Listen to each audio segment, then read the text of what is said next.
Hello and welcome to episode 133 of the Paropod. You're here with your hosts, Mark and Owen, but also a special guest. A explosion out of nowhere. It's like what's that thing called? The Sunny D man in Family Guy. Is that what it is? Oh, it's the Kool-Aid guy. Yeah! Oh yeah! Oh shit! Hey, what's It's Robyn. up? Ow! Hello. All right, We're keeping that as the intro. that's staying. The intro is still in. It's still going. Robyn, long-time friend of the podcast. How are you getting on? I'm doing good. Lovely to be here. Thank you so much for having me on. It's a pleasure to have you. Long-time listener, full-time fan. Do you actually part-time listen to this lover. podcast? I don't believe anyone. They say, "Oh yeah, I listen to your podcast." I do. How I listen to you guys is maybe a bit backward. You spoil the shit out of everything. Yes. So I keep logs of every movie you guys talk about, and then when I see it, I go back to that episode and listen to that section. Yep.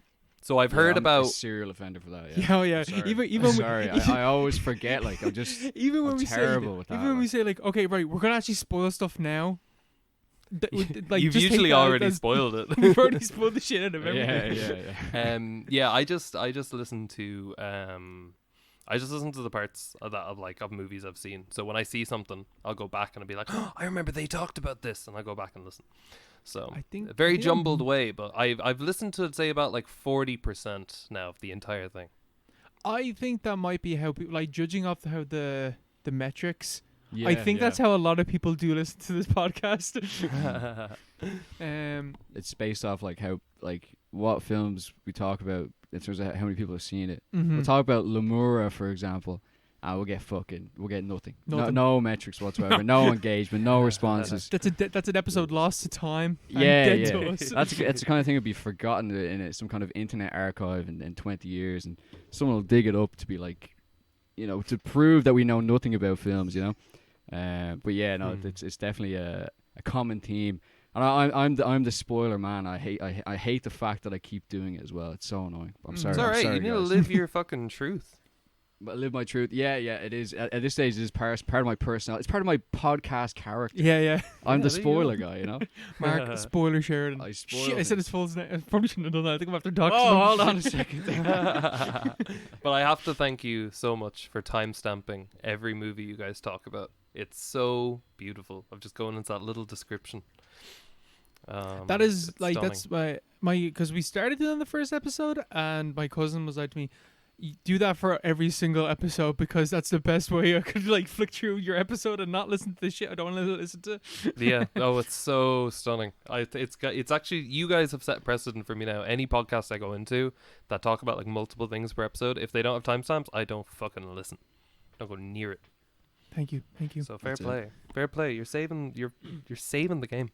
Yeah, gotta make it easier, but gotta make it as easy as possible to listen to us. Yeah. Otherwise, we'd be in a shambles. Yeah. Exactly. Kings of accessibility. play. Exactly. We are an all-inclusive podcast, even to those that don't want to listen to us. Exactly. Yeah. We're open. We're here to be listened to, and to listen, And to learn. We're here to learn. and to learn. You're here to sit your Yeah, of white course. ass down and listen. Yeah, we're all about normalizing and listening. Damn straight. Sexualizing. So and sexualizing. Oh, and of course. sexualizing. We've been over this, Robyn. Oh, on yeah. occasion. We should really reopen the listener questions rounds if people are willing to talk to us, If someone's willing to give us a question this Yeah. time, yeah, maybe. But no, it's all part of listening, man. It's all part of listening. It's all about listening and learning, especially from our guest, Robyn. You've watched the movies, have you not? I've seen a couple once or You've seen- twice. I've Mhm. seen one. I know the format. I know how they go. So you can kind of say I've seen them all at this stage now. But a man that is known for twisting the format, changing the game. You watched a few M. Night Shyamalan movies recently. Oh, I love my man Shyamalan. He is the king. I will hear no other. But I will say I did watch my first bad Shyamalan movie last week. Right, which one do you think is the... Okay, right. Wait, hold on a second. I have seen Hold all on a but second. two. I've seen all but two Shyamalan movies now, and I've only not enjoyed one. What two have you not seen? The Visit and After Earth. Oh, After Earth. Remember that? I forgot that's I a movie. remember that. It was on Sky. Sky were trying to sell that to everyone Yeah, for years. Will Smith is still trying to sell that to Yeah, people. and Jaden Smith. Remember him? Jesus.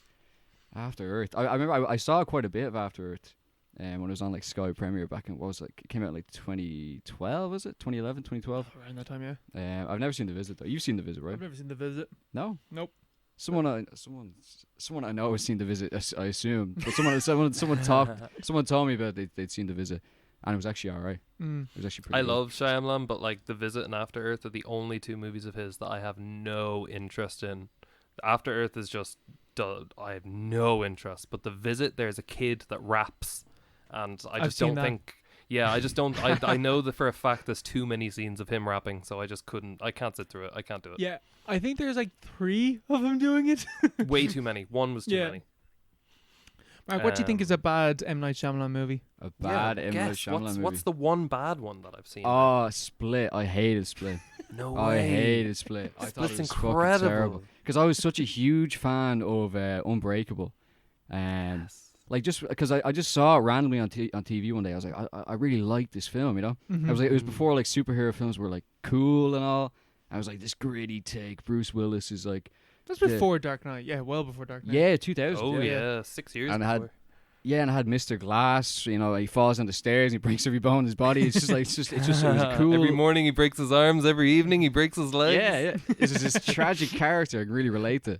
But like it was a good little film, and I really liked it. And I remember reading about they're working on a sequel. I was like, that'd be so cool, like a sequel to Unbreakable, because it's so long, and I kind of want to know what the story is after. And then Split comes out, and I heard that it was related to Unbreakable in some way. There was like rumors that whatever. I think I seen it in cinemas. I just didn't connect with it. I just thought I didn't like it. I just didn't like it. So, that would be my. It's not that it's necessarily a terrible film. I was just massively disappointed. Fair. Yeah, fair. Damn. There you go. It's mad though that like that is the one you go to for a bad Shyamalan. Oh yeah, but it's more the disappointment factor. That's fair. You know, yeah, he definitely has worse films, I'm sure. I think that's why the one now that I've disliked, I think that's why I dislike it so much, is because I had such massive expectations for it. I think that's why it let me down so much. Will I just say what it is? Oh, yeah, what film Let's are we go. go? We're dancing around this movie for some reason. I did a double bill of The Village and Lady in the Water. And Lady in the Water, I think, is one of the worst films I have seen in my entire life. I got to a point where I had to stop it halfway through, take an edible, wait an hour, and then watch the rest of it, and that didn't help. So, yeah, have you guys seen Lady in the Water? That I haven't seen it. That's the one where spoilers for this movie. Oh, yeah. Spoilers For Lady in the fucking Water for all That's 0.1 of you that care. Yeah, I'm like, yeah, literally half a person cares, and even at that. And that's the one where M. Night is in the movie, and he's a writer that's gonna save the world. Is that the one? Yeah. Messiah. His ideas. He's writing a book of political. It's not even like a novel. It's not even like it's a book of political opinions. That's what it is. He's writing a book of political opinions, and it is said in the prophecy that a young boy will read that book and it will form the ideas in his head that he will use when he becomes a leader of a country to change the world. But it's just a book of political hot takes. He basically, it's like his personal Twitter, and it's like us. Yeah, it's a fucking barrel bot. It's terrible, yeah. But he's like the third like main character. He's like top billed pretty much, and it's fucking Is he in insane. every single one of his movies? I'm trying to think. I know he's in The Signs because he's the doctor. Is he Oh, in he's in- Unbreakable? Yeah, he's in Unbreakable. He's who's he on Unbreakable? He is at one of the football games, and I think he's searched. I think he has like something in his jacket, like the way Bruce Willis is like security in that movie. Oh yeah. He's in all. The only one I can't think of him being in is Last Airbender, and I can't really remember him. And oh no, he is in Knock at the Cabin. He I don't know if you guys have seen Knock at the Cabin. He's an air fryer salesman, I think, if I remember right, which is really gas.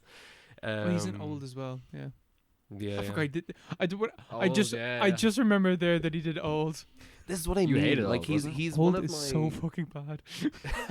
he's one of my favorite filmmakers purely for the fact that like every movie he makes is so wildly creative and has like you can talk about it for hours. Like I hate Lady in the Water so fucking much, but like I could talk about that movie for the rest of time. It is fucking insane. Just a little plot synopsis. Paul Giamatti works as a caretaker in this like rich bitch apartment complex in I think it's in Philadelphia, but it looks like it's in like Florida. Like it literally just looks like Florida, but he's insisting it's Philadelphia. Like 5 different characters say it's Philadelphia. And there's all these like people that live in the apartment complex. For some reason, they're all like everyone knows each other, and it's like a little community, but it's just a bunch of apartments and like this shitty little pool, and that's it. That's the entire movie is just set in this little apartment complex. It sounds like but you're there's, describing like, the Florida Project. yeah, it's like the Florida Project, but every single character is fucking insane. Like there's like a stereotypical Korean family. There's a guy who works out but only works out one side of his body, so one side is really buff, the other side's really skinny. He's great. There's like a film critic who moves in, and he's just an insert for M. Night to be like, yeah, the critics, they don't understand me, so he just made a critic character. It's like a bumbling idiot.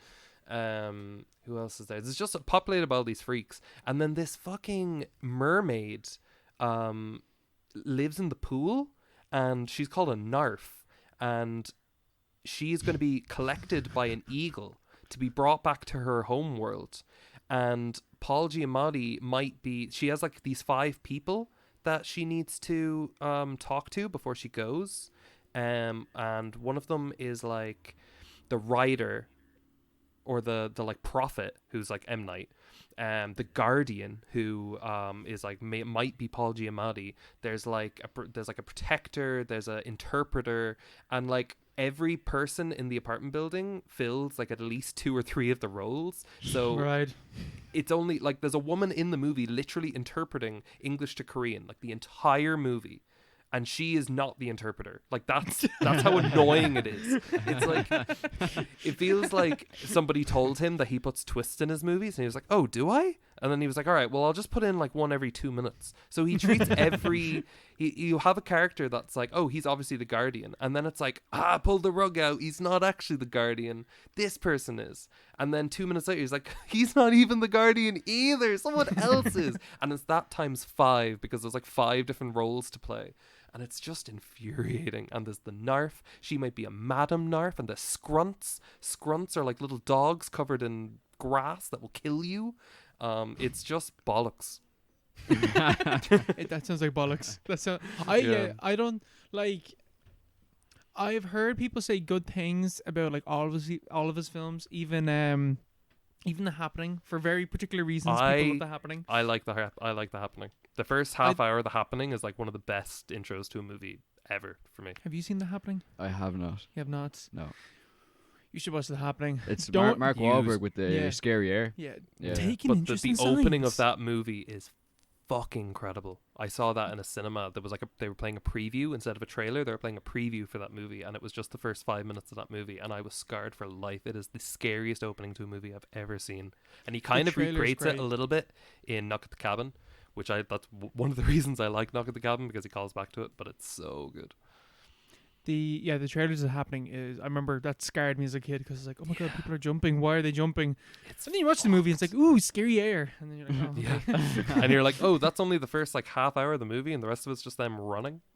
Cool. Yeah, from wind and holding their breath. I think it was. There's a guy who likes hot dogs. Yeah. Yeah, because I always like. There's always people always have. Well, actually, yeah, I say people. Robyn, you're the only person I know that can defend The Last Airbender. I like The Last Airbender. It's oh good. My god, I've never heard that. I've never heard someone say that. There's a community of people that like it. I've seen a lot of people like the best way I heard it described, or I've seen it described. A gal I follow on Letterboxd described it as the first disc of a Japanese RPG on PlayStation 1, but only the cutscenes work. You don't get any of the gameplay. You just get the cutscenes, and then you just get a black screen until the next cutscene. And that like blew my mind. I was literally like, yeah, exactly. Actually, That's how you should make a movie. But it just, to me, The Last Airbender is just like, M. Night was just like, I don't give a fuck about the story. Like, I could not give a fuck. I just think the images are cool. So he just translated the images straight from the cartoon to real life. And they look amazing. It is like such a beautiful looking movie to me. And I think that's most of the reason why I like it, is it's just so gorgeous to look at. Yeah, sure. But like, the Lady in the Water is the one that I have never heard a single person have anything good to say about it. Like, not even that, like, it's like, you know, his worst movie, although people do rank it amongst his worst. It is his worst, I think. It's just like, apparently it's like, it's just really boring. The problem with it is it's just incomprehensible, but rather than just like, I don't know, I'm trying to think of another movie that's like something like Southland Tales, right? That can come across as completely gibberish, like incomprehensible nonsense. It doesn't care if you're on board. It's just like, yeah, fuck it. Like, just embrace it, whatever. And like, you can dig into Southland Tales. Yeah. Yeah. You can just embrace Southland's Tale, something like Southland Tales oddity, and just love it for that. And you could dig into it later. The problem with Lady in the Water is it's demanding that you know everything that's going on. So every 2 minutes, the whole movie stops for like 10 minutes of characters explaining everything to you. And just in case you missed it, they're going to stop in 2 more minutes to explain it all again, but with one extra detail. That's and fucking insufferable. It's like that's the problem with it, is it's like, it's actually like a nice, like, the cast are great, like Paul Giamatti's great in it, Bryce Dallas Howard is really good in it, like, it has a good cast, and like, it looks really nice, and like, the score is great, but it's purely just like, it wants you so bad to understand, so it does not stop explaining itself. And that's the problem, is it forgets to be a movie. It feels like you're watching an ending explained video, but it's the movie. Oh, that is the most damning thing I've ever heard about a movie. Yeah, that's just dog shit, yeah. It's like a YouTube video ending explain. Yeah, I especially after watching it after The Village, which I think is one of like the best movies I've ever seen. Upon like thinking about it more, it's so good. So it just couldn't compare, obviously. You like The Village, on, right? Yeah, The Village is good. Yeah. The Iraq War allegory. Yeah, it's pretty crazy. like, have you seen The Village? No. Have you seen, how many M. Night Shyamalan films have you seen? Not enough, clearly. Yeah, Not enough. Just old. Yeah, I haven't even seen Old.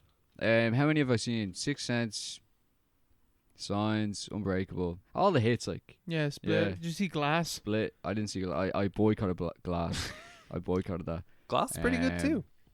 Yeah. So yeah, I didn't see Glass. What else? I don't know. A few others. What else has he done? When was the downfall for Shyamalan? What film was the... Most people would say like The Village or Signs, surprisingly, which is mad, because I think Signs is his best movie, but a lot of people say that's his first like clunker. Oh yes, which is Sign. I've never seen Sixth Sense. I don't... Is it bad to say that I No don't spoilers. want to watch Sixth Sense because I know what the whole thing is, so I'm watching it as if it's my second time watching the film?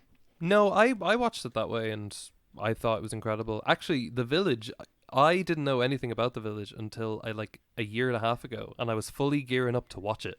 And then, and you spoiled it on me. And I was like, fuck it, whatever. And I just didn't watch it for like a year and a half, until like literally last week. But I think it's fine. I don't think his twists, to be honest, like, it's even being known as a guy for twists, I don't think his movies actually are affected if you know it or not. Yeah, I definitely think Old is definitely one where you're watching it and it does not matter if you know what the twist is, because even after the twist happens, it doesn't matter. Like, yeah, it's, it's like, it's it so does not matter at all. like, it's so inconsequential to like everything else that's happening in that movie. Yeah. Robyn, this is gonna annoy you like That's more okay. than anything else. I know, but I like, before I watched any M. Night film, I knew what the twist was for every single one of them because I watched Chris Stuckman's review for each one of them beforehand. I know. Yeah, That that is the was most fucked up thing you could possibly say. Yeah, so every single one of his films, like going in, I was like, oh, this film's bad because I know what the twist is. Because Chris Stuckman was like, oh, this film's bad and this is what the twist is. The Stuckmeister. Get Stuckmatized. He's made a film and apparently it's really good. He's made a feature length film. Really? Yeah. I can't remember the name of it. I just saw on Twitter that it's getting really good reviews. There was some kind of preview, and people were like, "Well, this is like even the haters of Stuckman, which I once included myself among. I no longer hate him because people are now on his side." Ever since that, I'm a Jehovah's Witness survivor. I wasn't part of that lore, but like, ever since you saw the picture with all his black friends, and you were like, "Oh no, okay, he's not racist. Okay, cool. Yeah. No, I get it." But yeah, apparently his film is actually alright. So we'll have to review that on review the film reviews. Yeah. Just do like a Chris Stuckman style review of his film, you know. Oh my god! As a critic, for everyone. As a critic, you'd want to make a fucking good movie. Like, you've no excuses. Yeah. That's like how Park Chan-wook got into making films. Oh, really? I think, what's his first movie is Mr. Vengeance? Yeah, Sympathy for Mr. Vengeance. Well, I don't think so, actually. I think he does have, like, some, like, low-budget movies before that, but I don't think he counts it as, like... I don't think he counts them. Yeah, because I think, like, there's something where, like... He was asked a question around the same time when the film was getting like high praise, and they were just like about like a question about being a critic and then making films, and he was like, "Oh God, I had to make a good movie because if I didn't, no one would ever trust my opinion on films ever again." Literally, but all the shit you've talked over the years would also be like thrown straight back in your face. Yeah, literally, like if you make a bad movie and you're like, if Roger Ebert, made a film and it was dog shit, I think that would ruin his career. Yeah, he did. It's not dog shit, but he did make a movie. I'm pretty sure he wrote Beyond the Valley of the Dolls, I believe. I've never heard of that, so I have no idea. It's like a sex comedy, it's like a sexploitation movie by Russ Meyer, but I'm pretty sure Roger Ebert wrote the script for it. It's kind of boring. It's not great, but I'm pretty sure he wrote it, and it's like there's like sexy Nazis and stuff in it. It's pretty mad. Damn, Roger Ebert. Yeah. My opinion of him is gone. Has Mark Kermode ever made or written a film? No, he'd never fucking want to though. I don't think he would. Yeah, be like, I didn't make The Exorcist, so why bother? Yeah, you just remake a shit version of The Exorcist. Yeah, The Village is good though. Village is great. I like no Adrian spoilers. Brody, is that his name? Yeah, and he's great in it. Yeah. Everyone's fucking great in it. Jesse Eisenberg is in it as well, which is mad. He's a little baby version of him. He has no lines, like, but he's just like in the background. But I was about to say, like, wouldn't he be like mad young? Because even like Breaking Bad, he looks he's like mad 16 young. in it. But Breaking Bad? Who am I thinking of? Jesse Pinkman. Oh, I'm thinking of Jesse Pinkman. No, what's Jesse Eisenberg name? from Jesse Social Network. Jesse Plemons is who I'm thinking of. Yeah. Okay. Jesse Eisenberg. Social Network. Jesse Eisenberg is the Okay, that makes way more sense. But no, The Village is great. As soon as it, like, without spoiling, the twist initially, after watching it, and then that happened. That movie's got two twists. Whatever. Oh yeah. After watching it and that happened, I was like, oh, whatever. But then thinking about it the next day, I was like, wait, no, it doesn't matter. It's still great, actually. So, King M. Night, he gets in your head. He does indeed. But yeah, The Village is amazing. Has to be said. Okay, top 3 Shyamalan films, go. Signs 1, Unbreakable 2, and then maybe The Village 3. Sixth Sense would be probably fighting for it, but The Village was fucking great. I think probably Village 3. over Sixth Sense. Yeah, that would be my top 3 as well, and that exact same order. I haven't seen Sixth Sense, but that would be my top 3. Yeah. So, Mark, your top 3 is what? Split. Stop. You love Unbreakable. You love Unbreakable. Yes, Unbreakable 1. And then you've seen Signs. Yeah, Signs probably 3 to be honest, and then 2, 6. I like Sixth Sense. Such a cliched, overwrought opinion. I liked Sixth Sense. You Yeah. know, come at me. Hey, Come hey, at me. controversial opinion here. I Yeah. like the Sixth Sense. Yeah, all right, I'll defend it. I'll defend the Sixth Do you Sense. In want to know- defense of the Sixth Sense. Oh my god, we should name this episode "In Defense of Success." In defense of M. the Night. Godfather. Also, where I learned the spoiler to Sixth Sense, it wasn't Chris Stuckman. It I know was exactly. You know what to say, don't you? I know It was exactly what you're about to say. the Lonely Island song, Yeah. "Jizz in My Pants." Really? When Is Bruce it in Willis that? was dead at the end of Sixth Sense, I jizzed Jizzed in my pants. Ah, I forgot that lyric. I'd already seen the film at that stage, but yeah. Wait, were Damn. you untainted going into Sixth Sense? Did you not know? Yeah, I hadn't a clue. I watched that on like film 4 when I was like 10 years old. It was just like, I was like, holy shit. I was so scared because it was like, they have the, people hanging and it's like, I was like, Oh. what the fuck is happening? And then, the twist and you're like, my mind was blown. Mhm. I was like, this That's is a sick. game changer. I loved the film. I loved it. What's That's the great. best twist in cinema? The best twist. Yeah, what is the best twist? Maybe that. I feel Yeah, any honestly, movie yeah. with big twists I have always had spoiled for me. Like, I don't feel I've Mhm. ever really had a twist like that I didn't already know. In my head, Fight Club. I know it's a real like Mm. yeah. Yeah, a controversial opinion. yeah. In defense of In Fight defense of Club. Fight Club. I think Fight Club has a really good twist. It does. Well, like, I think a good twist should recontextualize like the whole movie. So like Sixth Sense and like Fight Club, I think are both great contenders yeah, but then for I that. don't really know how much Fight Club gets recontextualized when you watch it. See, with I don't know knowing- because I knew the twist before I first watched it, so I've only seen it from the idea that I already knew. Yeah, So I don't know. is like Darth Vader, "I'm your father." That's actually probably the real answer, isn't it? Yeah, that probably. But it's I not such- spoiled that for someone a while ago. How Isn't can, that crazy? How can that be spoiled? how that could you can't spoil be that? spoiled. my housemates were watching Star Wars because one of the girls hadn't seen Star Wars before. So her girlfriend was like, "Oh, let's watch Star Wars together. Let's watch all like the original trilogy and we can watch it together and have this like defining moment for you because how the fuck have you never seen Yeah. these movies?" And I'm not really into Star Wars. I declined. I didn't watch it with them. I decided to. I think I watched like the first Chucky movie or something in my room. I got really, really stoned and watched something stupid. And I came in halfway through Empire, and Luke and Leia kissed, and I was in like the kitchen. Is that Empire? Is that I don't know. Yeah, that's Whichever one Empire. they kiss in.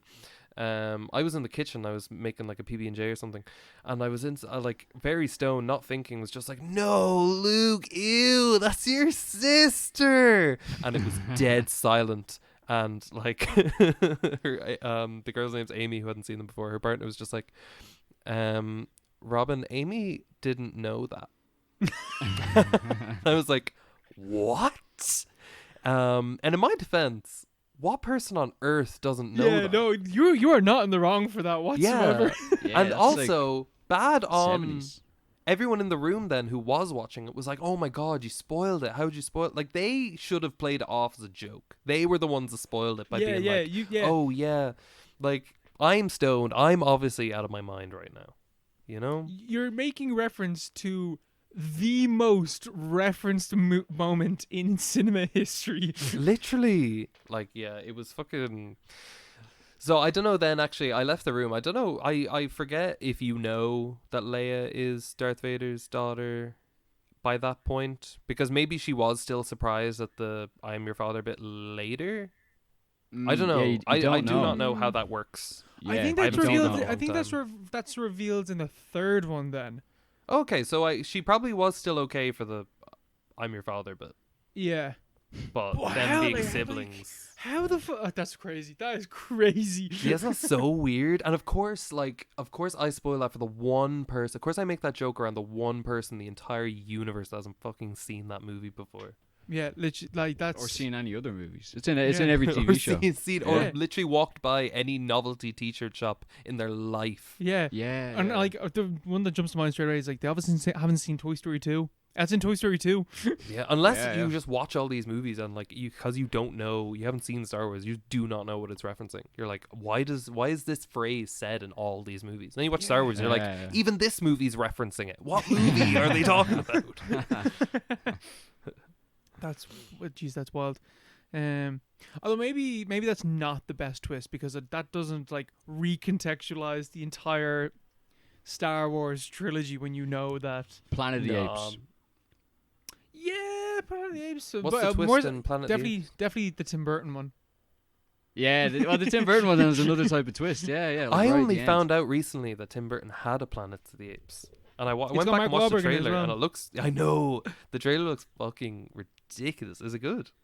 No. It's terrible. It's not like It's the crowning absolutely terrible. jewel of his catalogue, no? Oh, it's so bad. Is the twist in the trailer? I know that like it's not. It wasn't as. What is the I twist? think it is.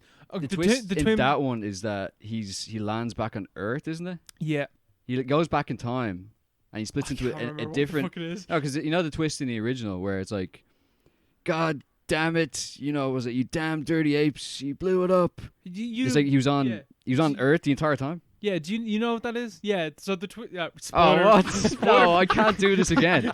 I can't. Spoiler alert for Planet of the Apes. Yeah, no, Um, they see like Lady Liberty at the end, Yeah, right? Yeah, and yeah.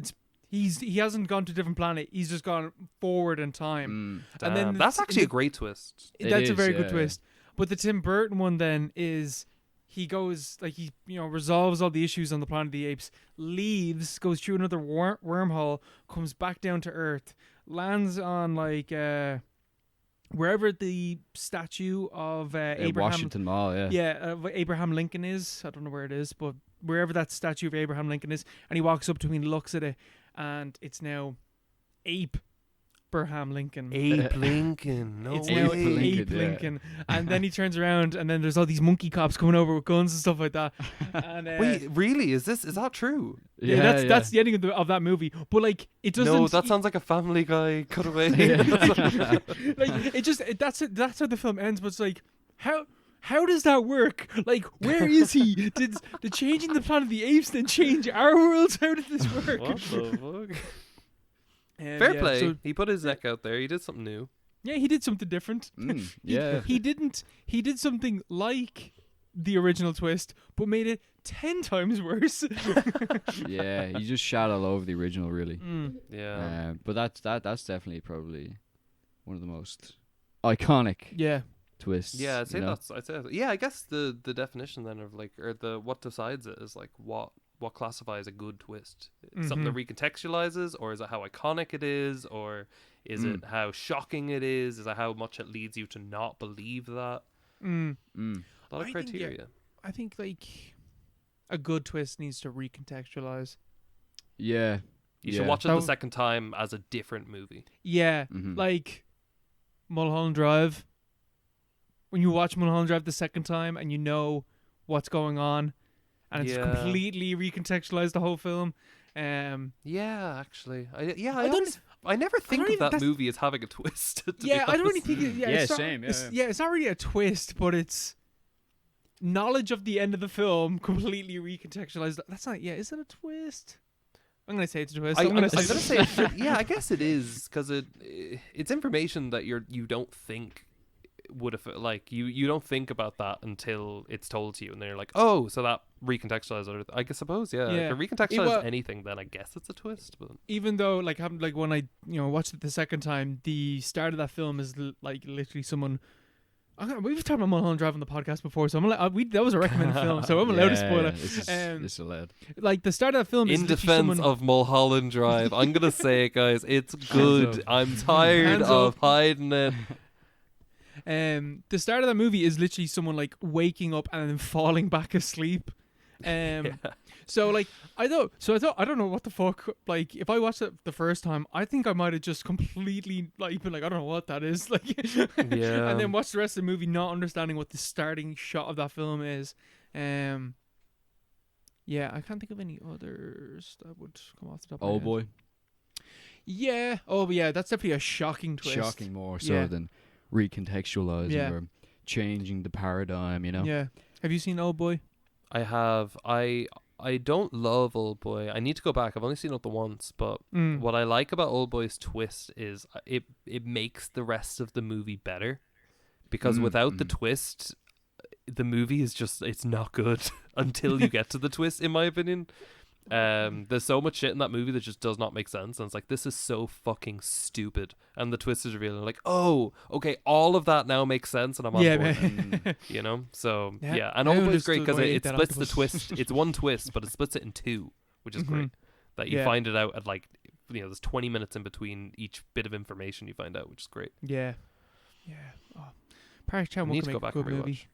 God, I really want to do a full, like, career rewatch of him. Handmaiden, I guess, has a couple good twists and turns, but I don't know if they're really twists. They're just kind of left turns in the story. Yeah. Although, having said that, I remember watching the film when we were in Vancouver, and I was also stoned and watching it, and when the first left turn happens, I was like, whoa! I was like, holy, it's gripping onto my seat. I was like, oh shit, where's this film going? Ooh, another film with a good twist. I watched The Number 23 last week. I don't know if you guys is have that ever the seen Jim? it. Is that the Jim Carrey one? Yeah, it was in every, like, small town DVD shop in, like, 2005. it was. Yeah, that they were hawking that thing. Like, they were trying to get you to watch that. They desperately wanted you to watch that movie. I was really interested in watching it, but it was like 18s, and I was like, I have a list of movies in my head that are like that. Hard Candy was one. Number 23 was another. Loads of them where I just would look at the DVD cover so many times. Movies and Munchies was my local DVD shop. So I just go in there and oh, okay, well, whatever. R.I.P. Fairview Extravision. Oh man, that place was like a church to me. I got baptized in there. Dipped in the fucking in the butter popcorn. Just thrown back in they the just DVD filled up a bin bunch of DVD outside. cases of water. Yeah, but like a list of movies where I just like went into Movies and Munchies and would just stare at random DVD covers and be like, someday I'll watch this. Yeah, 28 Days Later was that for me. Oh, class. Just and seeing, that's like, a good movie. And the fucked up, like, just seeing the zombies, I'm like, oh god, that's so scary, they can run. Yeah. And then you watch the movie and like, oh my god, this is so scary, they can run. But Number 23 was very much that for me, where I was like, oh my god, I'd say this is the most fucked up movie ever. And then you watch it and you're like, alright. But that has a really good twist. Wait, what's the twist? Spoiler alert for Number 23. Do you guys not want to just experience The Number 23? Famously one of the worst movies ever made. You don't want to experience that? Is it that bad? I don't know. I think it's good. I liked it, but I don't know what that means. Me liking it isn't. I don't know. I don't know if that's something to go off, but I really like it. If you want to know the twist, I can. Robyn, I like sorry, just to cut you off there. No, like, you're my favorite person to talk about movies with, because if you say like, oh, I love this movie, it either means it will be my favorite film or the worst movie I've ever seen. No in between. That's so nice. Yeah. Yeah, The Number 23 is gas. It's basically this guy just gets obsessed with this book that it talks about how it's like a fictional story of like a detective who gets obsessed with the number 23 because all these murders are happening and it's connected to the number 23, and it's really like it's so stupid. Like, they'll literally be like, my favorite color is pink, and pink is red and white, and the colors for red and white are this and this, and if you add them together and divide it by 4, which is the number of letters in pink, you get 23. I was thinking that it was going to literally be, oh, I see 23 everywhere, but the hoops they jump through to make it 23 is fucking. Sometimes characters will literally talk for a full 30 seconds explaining how they arrived at the number 23. Do you want to know the twist? Yeah, I would be interested in knowing the twist. Oh, what about you? Wait, I'm gonna take a guess. Yeah, go for a guess. Yeah. Either it's purgatory. Hold on. Before you guess, here's a little bit more context. He gets obsessed with this book and like reads a bunch of it, and he's drawing like loads of parallels to his own life, and he's like, wait, so everyone who's read this book has these similar experiences. And then he himself starts seeing the number 23 everywhere, and he's going kind of crazy, and then he's realizing a lot of the stuff in the book is actually matching with like real life. Okay, now go. Okay, he wrote the book and he didn't realize he wrote the book. Yeah. Yeah. But the film kind of really makes you work to get there when you're watching it. The number 23 was pretty. It was a pretty good twist for me because it genuinely, like, if you watch that movie again, it would actually, like, it would recontextualize a lot. Yeah. Not that there's a lot, like, hidden, but just that, like, every single thing that happens, you'd be like, oh yeah, he did it. No, Because he wrote the book. Yeah. But yeah, I'd recommend it. It's pretty good. yeah. I kind Yeah. of enjoyed it. Joel Schumacher made it, who's like famously. Oh weird yeah, dude. Joel Schumacher. Yeah, Batman Forever and all. Oh Yeah, falling yeah. down and shit. Yeah. Yeah, you're falling down. Yeah, what a weird. Yeah, what a Falling Down. weird career. Fucking worst movie ever made. I thought Falling Down was funny, in like a really bizarre way.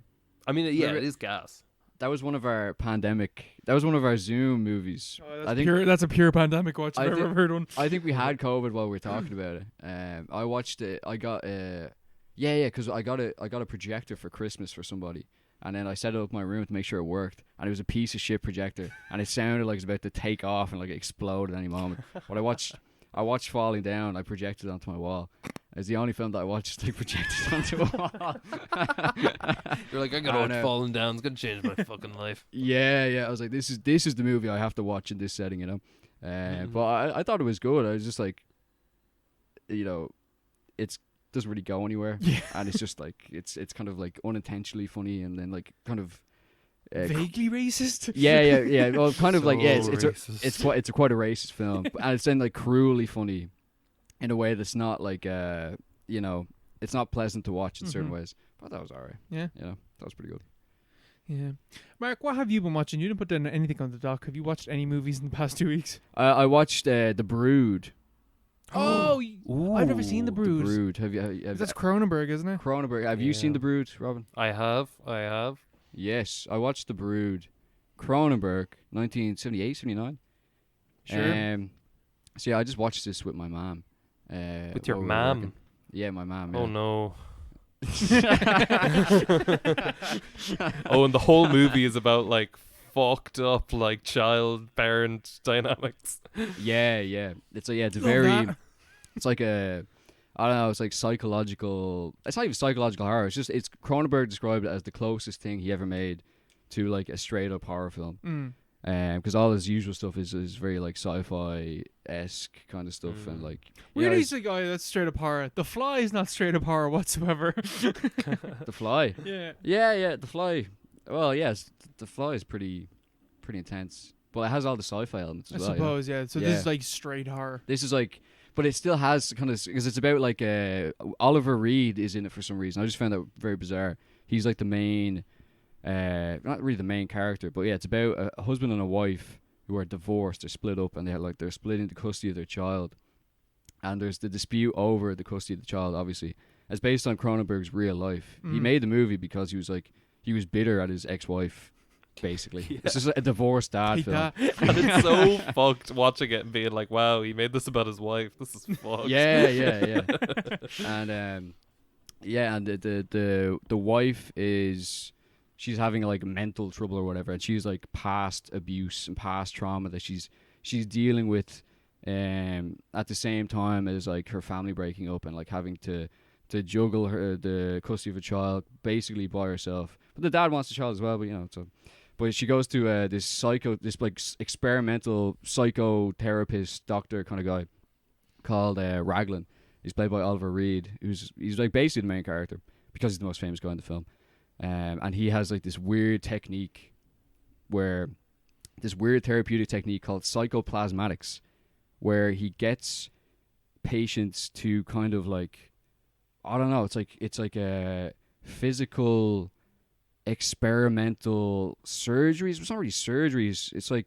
It's a physical modification of the body to kind of like purge trauma and like psychic injuries and stuff like I that. read a manga. There's a manga. Yeah, I read a manga where it's kind of like that, where they drill a little hole in your head to open your third eye.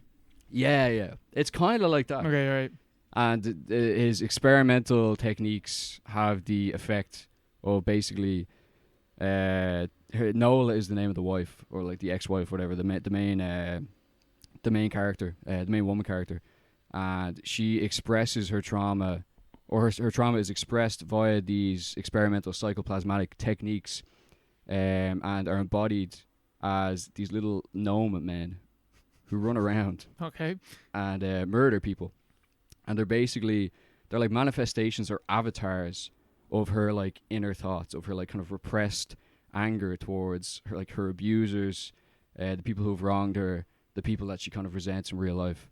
But the entire time she's not aware that the gnomes exist, or what exactly what charades and shenanigans they're getting up to in the real world. Yeah. And so the whole film is about dealing with that. So like the gnomes go off and like kill random people, or not random people. They kill people that have wronged Nola.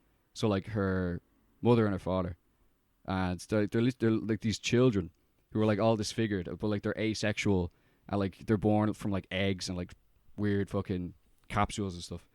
They go around with like mallets and like brutally murder people who have wronged their mother. Basically, it's a very weird. It's a very Cronenbergian film. I did not think this is what this movie was No. about. Did you like it? I actually really liked it because I remember I was really hyped for Scanners before, and I watched Scanners and I wasn't as pumped watching it as I thought I would be. I liked Scanners, but I thought I kind of expected a bit more from it. And The Brood, I think, is either his first or his second film. It's like very early Cronenberg. I think he was like 30 or something when he made it. So I wasn't expecting a huge amount, and it's like one of his less talked about films. I think, from what I've heard, I haven't like read much about The Brood. So I went into a kind of blank slate, didn't know what to expect. Just know it's Cronenberg. Oliver Reed was in the fucking banner. It's like, I didn't know he was in this. I'm gonna watch it. It sounds kind of interesting, the synopsis. And yeah, I was surprised by how good it was, just in terms of the way it combines, or the way it kind of uses horror, isn't typical of how Cronenberg would do it. Like just little gnome men running around and attacking people, but they're a metaphor for like psychic trauma. It's like, that is the way I said it just there sounds exactly like every Cronenberg film.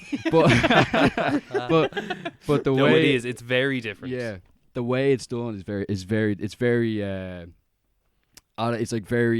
like the genre of horror. Like you have to kind of watch it to understand. Like this is like it's not like The Fly. It's not like Videodrome. It's not like Scanners. It's not like his other stuff. It's very much like horror, kind of like, oh, this is spooky. Yeah. So you're like, what the fuck is that thing, you know? And so like these people are going around with mallets and like attacking people, and like where are they coming from? There's kind of there's a huge mystery to it as well. But yeah, no, it's good. It's a good movie. Yeah, it's a good movie. I enjoyed watching it. So, what did you think of it, Robyn? I'm not the biggest fan of it. But I think it has the, like you were saying with Scanners there, it just has like the early Cronenberg problem. I've seen a few of his like basically like pre kind of like Fly, of just, I don't think he knew how to make something very entertaining for feature length. He like, oh, this is really cool and this is a really good idea, and he'll make like half a really good movie, and then to me it just peters out. Like this kind of like The Brood kind of becomes a detective movie at some point, and that's when it lost me. And Scanners I think is fantastic for the first like while, and then again that also turns into like a detective movie for a while, and it kind of loses me. Weird, because The Thing basically turns into a detective movie, but it's yeah, The Thing turns into 12 Angry Men. But yeah, I don't love it, but it's definitely like, I mean, if anyone else made it, I'd be like, oh, this best thing ever made. But it's just he can do better. But also I do like Oliver Reed because he has the biggest face. Just the biggest face. He has the biggest face. He has the huge face. He has a massive huge head. Yeah. Yeah. It's just massive, and all his features are so exaggerated. Like I always think of the Devils. He looks larger than life in that movie. He's just he's supposed to, but like his face is just fucking massive. Yeah, so yeah. He's got a big, massive head on him. Yeah. It's probably from the alcoholism. He used to drink like a bottle of rum a day. That was his thing. It's how he perfected his craft. Yeah. It was method acting in a way. He does have a big face. He's It's a massive- huge, isn't it? He does have a huge head. But the Brew does have the like red rank or the like red like snowsuit, like iconic character design. Yeah. Which is really cool. Very Maggie Simpson. Yeah, when they go into the crash. Yeah, like- the crash is that It's whole like section's just what's happening here, you know? It's Yeah, like, what- yeah. like these guys are so clearly out of place, you know? And they're just walking in. The kids turn around. They're like, "What are you doing here?" And they just like pull out the malice. What the hell is this? Like, what's happening? It's so so I- evil. Yeah. I Yeah. enjoyed that aspect of it. Yeah. But it's definitely the kind of thing where if someone else had done it and you just stumble across this film, you'd be like, "Oh man, watch this film!" Like, Absolutely. let's yeah. like, Yeah. you know, let's like this is overlooked. This is a little gem here. Yeah, Like, this is a yeah. funny little film. It's because it got the name Cronenberg on it that you're expecting something more. Yeah. Yeah. A lot of stuff is like that. I don't know why I thought The Brood was about witches. I don't know why I thought that. The Brood. Maybe I mixed it up with The Craft. Maybe. I really thought like Just a thinking of you brood- going into either The Brood or The Craft and expecting the other movie. How fucking disappointed you'd be. Walking to The Craft, like, where the fuck are the gnomes? Walking out of the craft. Fuck this shit. Wow, The Craft was so tame. That's crazy for Cronenberg. Yeah, it I didn't realize he made like teen comedies. That's crazy. Yeah. Speaking about films about parental trauma, that's the segue I'm gonna go with. Yeah, I like that. I watched The Iron Claw. Oh, please do not spoil it. I'm I will so not spoil. excited to I will see not it. spoil, and it's very easy for me to not spoil because Yeah, you're very good at this. Yeah, no. If it but- was me talking, we'd be in trouble. well, no, Jesus Christ. We already yeah. would be in trouble. Less so. No, not even because it's like just me talking about the movie, but because like, so the Iron Claw is about the Von Erich family, who are because they still are regarded as one of, if not the greatest wrestling families in history.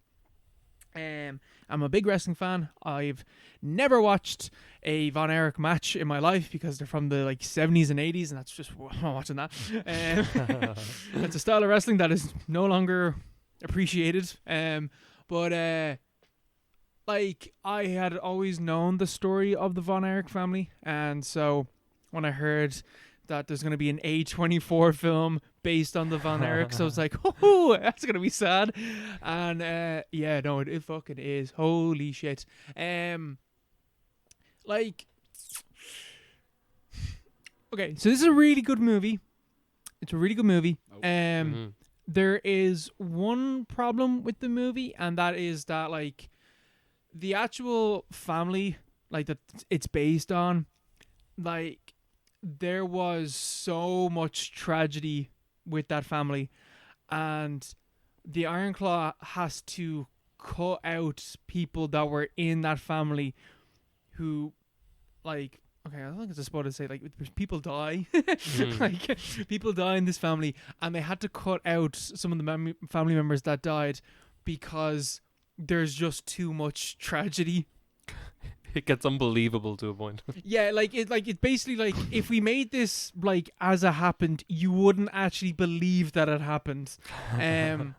So they had to cut out one of the family members, and it's like I was sitting there watching the movie, and like, so you know, in the Von Erich in the Iron Claw, there's 4 brothers who are wrestlers, and but I'm sitting there watching them like, I thought there was 5. I thought there was 5 Von Erichs. I thought that was like part of the thing.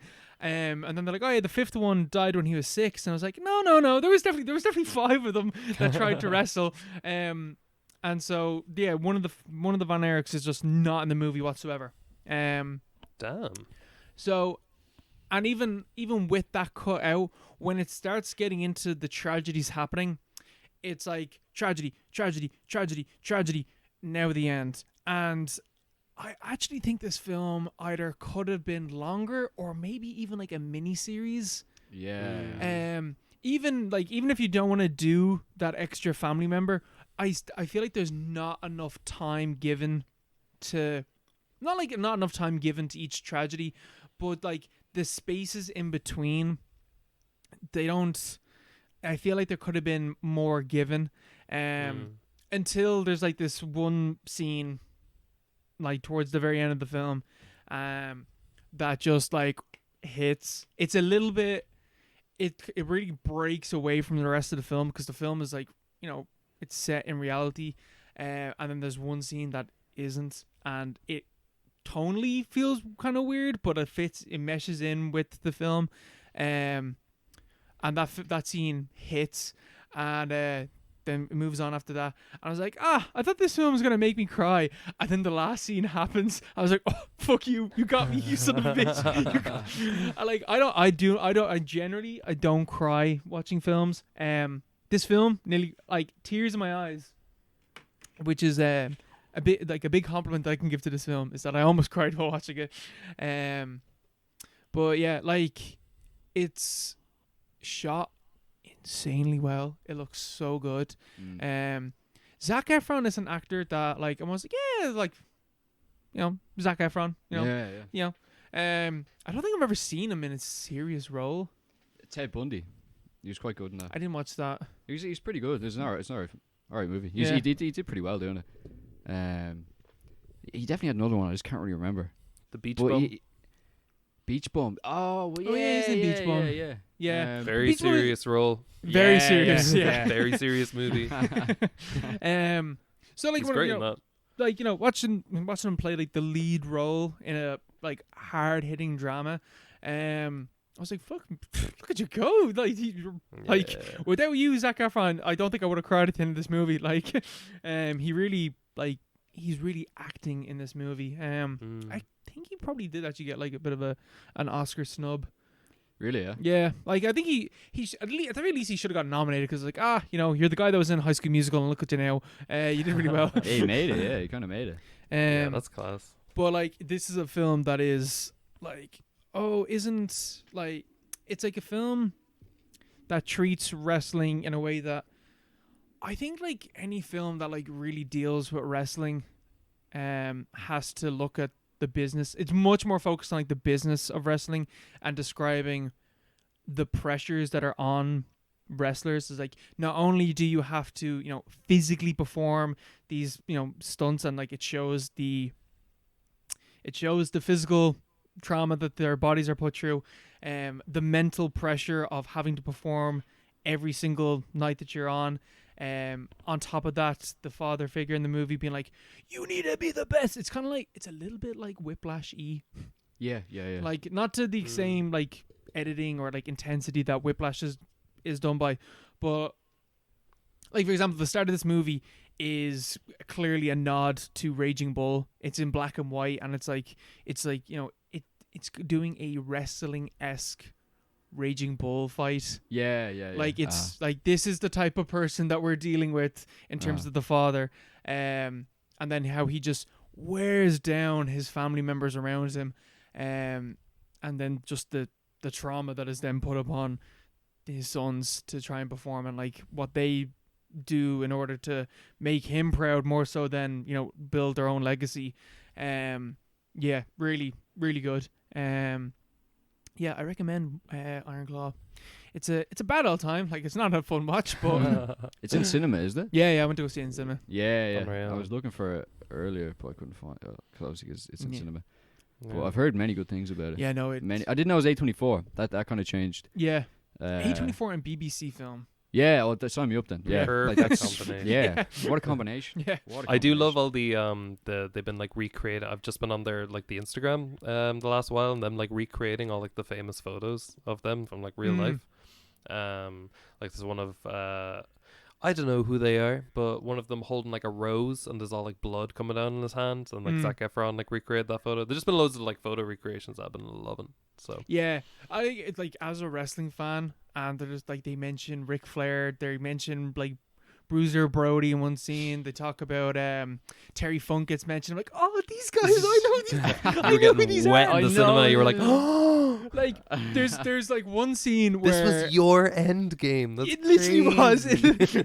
But like, I went to go see it with Melissa, who doesn't know anything about wrestling. Like, I feel like most people going to see this film hasn't a fucking breeze about wrestling. But there's one bit where like the intensity of what is happening to the main character is really getting to him, and he goes too far in a wrestling match, and Melissa like nudges me and she's like, "Is he gonna kill him?" And I was like, "That's Ric Flair. This dude was wrestling up until last year, and he's 80." No. It's like brush her. Come on, don't be silly. You don't know who Ric Flair is. But yeah, like it even like it like recreates the promos insanely well. Like the Iron Claw will come down on you. It's just like a famous promo. And yeah, it's just like have you ever seen The Wrestler? I watched The Wrestler with my entire family, aged like 10. I did the same thing. I did the exact same thing. It fucked me up. I think that was probably not the first time, but I think that was one of the first times I really like felt depression. I was not right for weeks after, to a point now where I think it actually scarred me so much. I do not remember a single thing about that movie. I cannot tell you anything about it. I don't even know who's in it, but I know I watched it with my entire family and it fucked me up. Yeah. Is that the one? I with definitely Mickey didn't even Rooney? understand it. Yeah. Yeah. I think I watched it like because I was a kid that loved wrestling. I was like, "Ooh, I'm gonna watch this movie," and I'm like, "This isn't like the wrestling I watch. This is sad. This is sad and depressing." And now when I'm older, I'm like, "Oh yeah, this is like every fucking wrestler's life is to turn out to be like this." I really want to go back and give it a shot, but it's Aronofsky, so I don't know if it does a hold up. I have no idea. I haven't watched it. I think it's weird that Aronofsky made 2 films that are basically about like trying to achieve greatness, like that and Black Swan. Black Swan. Thank you. I could not think of the name of that film for a second. Both films I are love basically. Black Swan. That's why I think I might like the Wrestler. Yeah, that's what it's called. Because it's like the male version of it, which could also make it way worse. But I don't know. I mean, look, it fucked me up as a child, so I need to go back at some point. I wasn't like I always remember watching The Wrestler and my mom being like, "You have to leave the room because there's a sex scene going on." You were watching through the keyhole and you're like, and I'm like, "Oh shit, look at that! Did you see Mickey Rourke's dick?"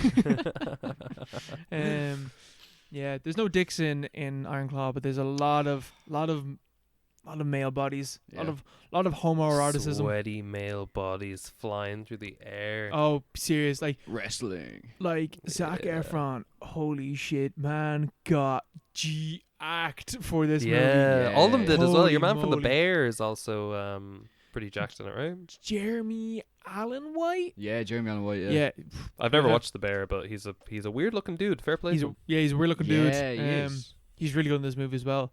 The dad is also really good.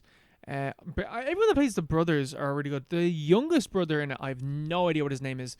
But he's like really, really good. And then there's a bit where something happens to him, and you're like, "Wow, you are performing this really well." Something really bad happens to him. Oh.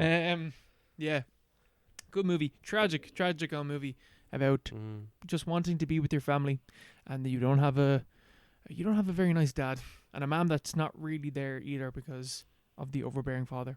Jesus. Like it's straight away from the bat. Like the first scene, more or less, is Zac Efron going into the man being like, "Here, ma'am, you have to talk to dad because he's being too hard on one of the brothers." And she's like, "That's between them. You deal with it. That's between them. I'm not getting involved." And you're just like, "Oh, right." And that is basically the mantra for the parents dealing with anything that comes up with their brothers. Is like, "Well, you have each other, so deal with it yourselves." I was like, "Oh no, oh no." Unreal. Yeah, no, I need to see it. Speaking of acting snubs as well, I saw All of Us Strangers. I don't know if you guys have seen it. Oh yes. No, I've not seen it myself. No. I won't say a word because this actually has this movie's really good at just playing with like your expectations a lot throughout the runtime. But Andrew Scott and Paul Mescal actually both, and the other two as well. There's literally like 4 people in this movie, in this like entire movie, and they're all like fucking incredible. The fact that like none of them got nommed is insane because it's genuinely like one of the most affecting movies I've seen in like so long. It got to a point where like I wasn't crying so much, like I just had a steady stream of tears from like 10 minutes in till the very end, to the point where I had like a migraine and my sinuses were fucked up. I felt like I had like a ball like behind my nose, like in my body, that was just expanding and pulsating. It was so fucking painful. It's a beautiful, beautiful movie. Highly recommend. But I didn't. Okay. When I first saw that trailer, I was like, I'm sick of us getting movies that are like, oh, like two gay people and look at the hardship. Like I was like, why can't we have like a nice gay movie? Why can't we have? oh, this is that they suffer no hardship for being gay. That all. because then I found out afterwards that that's not what this movie is. Yeah. And this movie is also really cerebral, and I was like, oh, okay, that is Yeah. not what I got from the trailer at all. I thought it was like, Mad. oh, I another, never watched any trailers, so I didn't know that was what they were kind of pushing. yeah, I thought we were getting like an Irish Call Me by Your Name. Absolutely not. This is a very heady, very cerebral, very like thought. Like you're in your head the whole movie. The whole movie is just about like the perception of yourself, perception of people around you, perception of your parents, perception of yourself from your parents' eyes. Like the main kind of crisis in the movie is the Andrew Scott is. He has very clear memories of his parents, and he is now older than them in those memories, and that's messing him up. That he is now at a further stage of life than his parents were in certain memories, and which I absolutely relate to that, freaking me out. If I followed my mom's trajectory, I would have a 10-month-old right now, which is crazy to me. Yeah, if I followed my mom's trajectory, I would be engaged right now. I'm like, oh, fuck that. Oh yeah, so would I. Yeah. Fucking hell. So it's a weird dilemma. And then trying like. Yeah, like him and Paul Mescal. Fuck's sake. I never thought of that before. Yeah, you just start drawing loads of parallels. Literally all I was doing for hours after this movie, I was just drawing loads of parallels, being like, yeah, and I'd be here, and they've done this at this stage, and I'm like, I'd be mark a fucking crisis. That's weird. Yeah, if any parental trauma, do not watch this movie. It's fucked. But it's so beautiful. But like him and Paul have like a gorgeous relationship throughout, and like it's not like, it's not like the world looks down on them for being gay. Like actually one of the best scenes in the movie is them going to a club and literally having the fucking time of their lives. So no, it's absolutely stunning. Okay, right, grand. So Okay. highly recommend. Best. That's I saw it the same week as Poor Things, and I think it's twice the movie Poor Things is. So. And Take you that like how Poor you Things, didn't you? I loved Poor Things, but not. I just have so many issues with it, which I can't talk about without spoiling like all of it. Fair enough. Yeah. But I know you guys already talked about it. But nice discussion, by the way. I want to know now. I want to know. You want to know? I want to know, like, because that was your favorite of 2023, right? That was your film of 2023. Probably, yeah. Yeah. I want to know why Robyn. No, sorry. No, it wasn't, because Spider-Man was last year, wasn't it? Yeah. Yeah, Spider-Man, Yeah. right, like the Across the Spider-Verse. Yeah, that was my film of 2023. Okay. Um, Poor Things was up there. Poor Things probably too. Yeah. Poor Things probably was too. But yeah, it's fine. I haven't seen it, like so. me, like Robyn. Yeah. We've, like kind of already thought. Like I got some of your thoughts from your Letterboxd review, and I was like, yeah, like That's you're pretty not much wrong. everything. Yeah, that's You're not pretty much wrong. like. Yeah, that's the thing with Poor Things. I do genuinely love it, and I think it is a fantastic movie. It's just the problem with, and this isn't really spoiling anything, but the problem with a movie that relies so heavily on like a metaphor or like a representation of something else, which like, you'd agree that like Poor Things is very that. It kind of Very- exists as a metaphor or like Oh, a yeah. representation of. This isn't like, you're not supposed to take it all literally. Oh no, yeah, no. Yeah. So my problem is when a movie does that, you have to commit and you have to think through everything, because if the metaphor falls apart in even one place, the movie is pointless.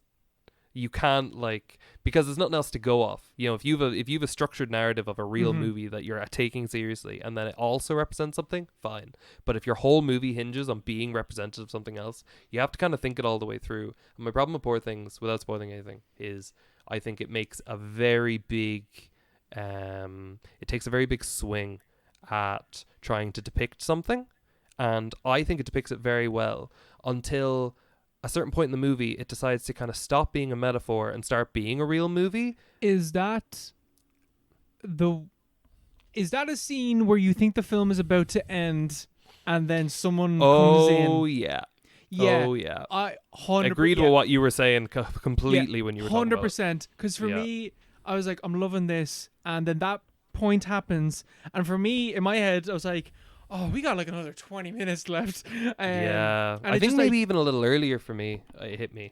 That moment killed the pace for me. Yeah. And what the next... A whole nother movie kind of starts. Yeah, and it's like another 20 minutes that like doesn't add anything to what this film has been talking about. Yeah. The only, again, without spoiling anything, that the point of the end of that is just to explore something they mentioned earlier. Yeah. But by focusing on that for the entire end of the movie, and also how the characters' relations change because of that, the metaphor falls apart. And they end up not addressing a bunch of things that they brought up. And it kind of leaves me feeling really cold at the end, because basically a bunch of character dynamics and a bunch of how characters interact with the world and people around them changes so suddenly that it took me so out. And I was like, I actually do not give a fuck. So purely visually and like audio, like the score is amazing. Film looks amazing. Every single performance, apart from Jared Carmichael, is fantastic. Jared Carmichael is horrible in this movie. He took me so far out of it. Felt like he was reading the script day one. Terrible. I don't know if you thought the same, Owen. He's the assistant. No, Is he? he's the man on the boat. Oh, American. yeah. Oh, yeah. Yeah, fucking terrible. Yeah, he's like he's kind of exposition-y. Yeah, it's just because he's the only American in the movie, so it sounds like, I don't know, he just sounds ridiculous in the rest of the movie. But yeah, sorry, this is probably annoying to listen to because I'm not saying anything specific, but yeah, it kind of just falls apart because it doesn't go all in on its metaphor for the whole movie. So you get half of a metaphor and you get half of a real movie, and then they stitch them together, and it doesn't work for me. But it is fucking beautiful.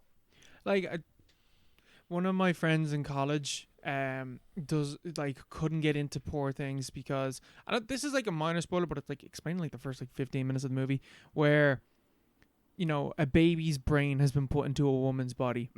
Yeah. And she starts to develop, and then she starts to have sex, and he couldn't get over the fact. He was like, she's still a child at that stage. I was like, no, she's developing like quicker than that. She's like, you know, she's kind of like a teenager at that stage. And he's like, I still can't get over this. That's exactly the problem, is you have to be on board then, because that's when the metaphor starts, and it's like, okay, you have to be on board right now. So it has to develop that all the way. And it does for so much of it, but then it stops like so near the end, and it's like, fuck this, we're just going to be a real movie now. And everything does matter, and everything is real. Mm-hmm. And then it's like, oh, okay. I thought the Paris bit went on for too long as well. Yeah, absolutely. Yeah. Look, it'd be fun to talk about what post, like when everyone's seen it, and also it isn't like such a fresh release. But yeah, just could have been more, but just stopped too early for my liking. Fair enough. Do you want to take a little break before we get on to our final two films? Yes. Sure thing. Yeah. Yeah. Take a break. Yeah. Okay, Grant. I'm going to stop recording now.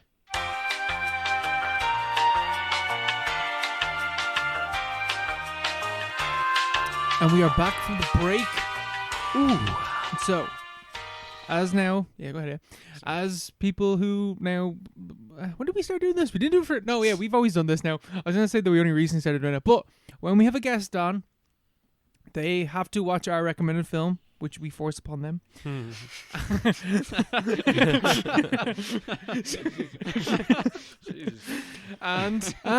But we will watch their recommended film as well. We will oblige them. Yeah. We make a trade-off, and Robyn has been so kind to offer Julien Donkey-Boy by Harmony Korine, 1997? 99, I'm pretty sure. Because I think Gummo was 97. Yeah. Oh, yeah, I think you're right. Yeah.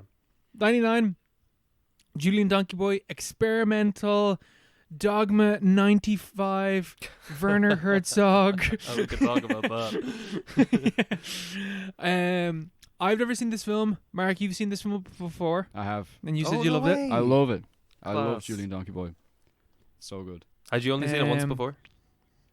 I've seen it a few times. It was No part way. of my dissertation. Oh, class. That's know. unreal. I'd love to Yeah, read it. I back fucking in love the this day. Wait, movie. you did the dissertation on this?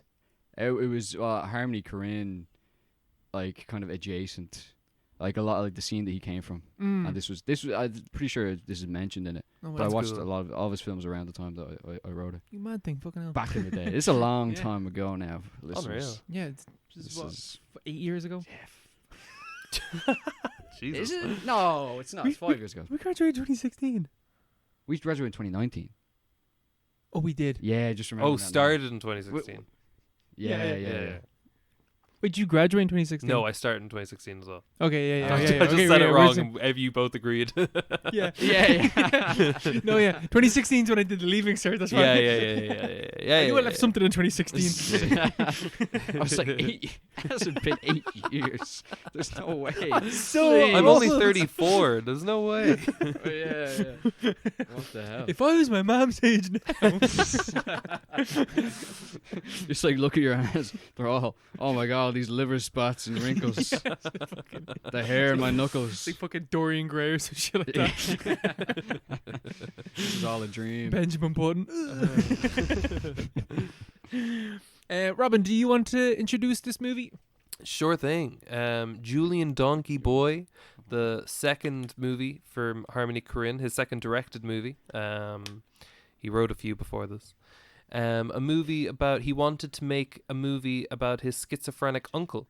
But when he realized he couldn't film his schizophrenic uncle, because Fair enough. they wouldn't let him leave the mental institution he was in, he decided, well, I'll make a fictional movie instead. It is a very low quality, very atmospheric, grimy, very real, painfully, disturbingly real depiction of mental illness, mental disabilities, physical disabilities, basically just a bunch of people who society would kind of leave behind, and this is the world that they have. And you see every minute of it. You see every little minute detail of these people's lives, and it's Robin, we're talking about Julien Donkey-Boy, not Gummo. You did kind of make the same movie again. This is Gummo this is Gummo if Gummo wasn't a movie. This is Gummo if it actually was just a VHS that you found somewhere. We're talking about Julien Donkey-Boy. We're not talking about trash humpers. Okay, this is a movie about 4 girls who go to Miami on spring break. I love this movie. I mainly wanted to do this movie, one, because I wanted an excuse to rewatch it, but also Harmony Korine's new movie is coming out soon. Aggro Drift has the best trailer I have ever seen for a movie in my life. Could not be more excited for this movie. So, and I haven't. Is that the neon blue? He filmed the entire thing in infrared. I'm so excited. But I went through a very heavy love affair with Harmony Korine in 2020. Got very obsessed with him, watched all his movies a few multiple times, and it just really struck a chord with me, and fell in love with him. And then I literally, since I watched all of his movies in 2020, I haven't watched any again, except Beach Bum. I watched again a little while ago. So wanted to revisit and see how I feel about them like 4 years later, which is crazy. Yeah. And yeah, this is a good one. This is Gummo. Yeah, Gummo was my first Harmony Korine film. Yeah. That- We watched that in like first, second year, wasn't it? Yeah, you jumped that on top of me and Aaron. And Aaron is not someone that like.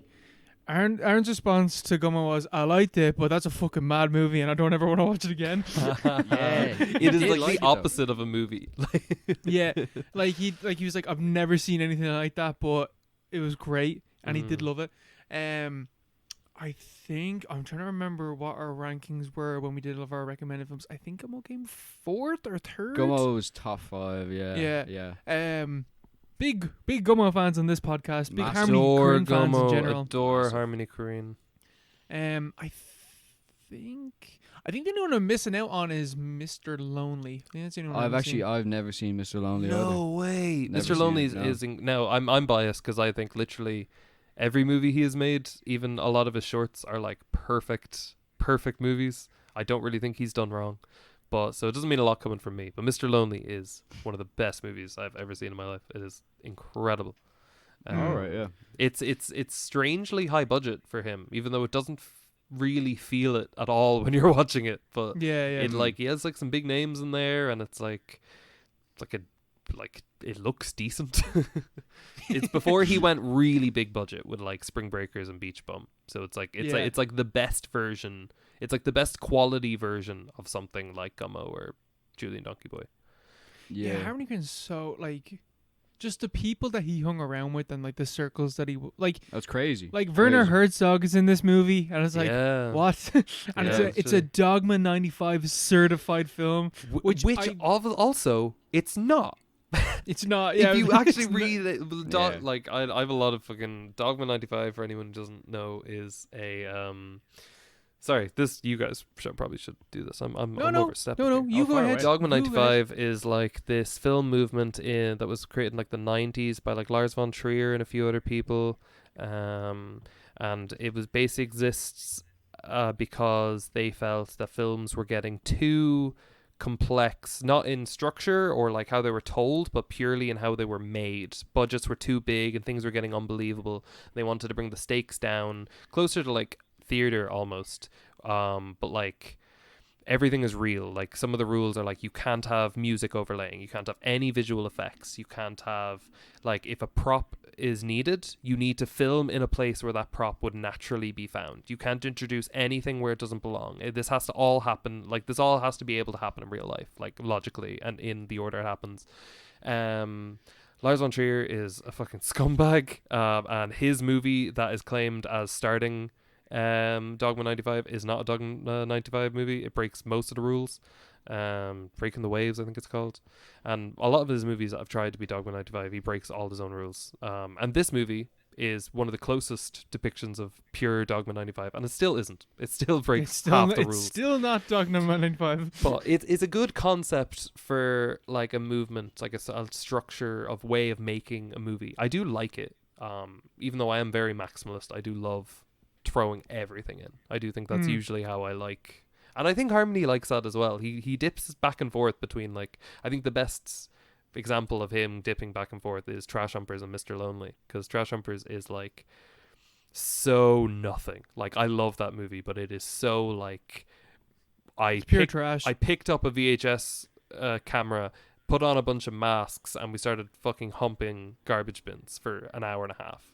It's like nothing. And then the next, like a little while after, he made like his most expensive, high concept, high budget movie, Mr. Lonely, like only a few days, like a year later or something. And, like Denis Lavant is like one of the starring roles, and like, so like he flips back and forth on it a lot.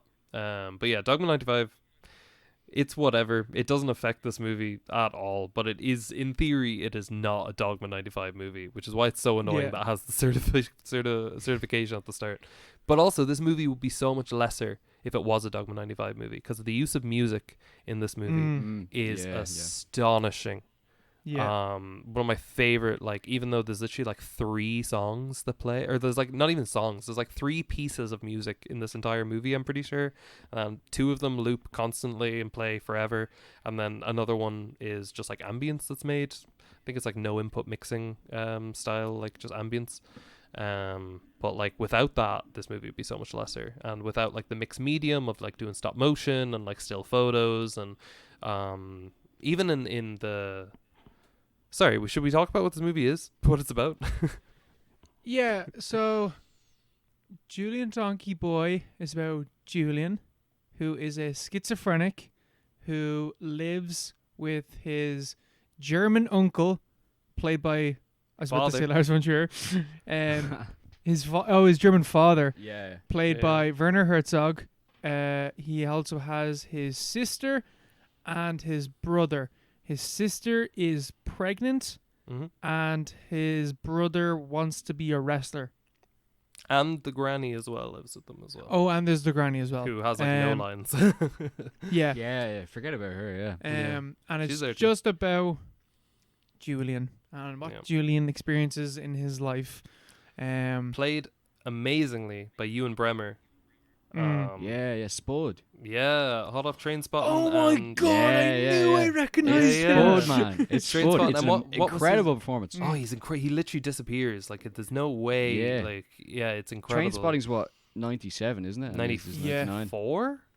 It's 94. I think It might be. It might be early 90s. I don't know. actually. Maybe I might be wrong on that. But he did another movie that was similar to Train Spotting after. Is it called?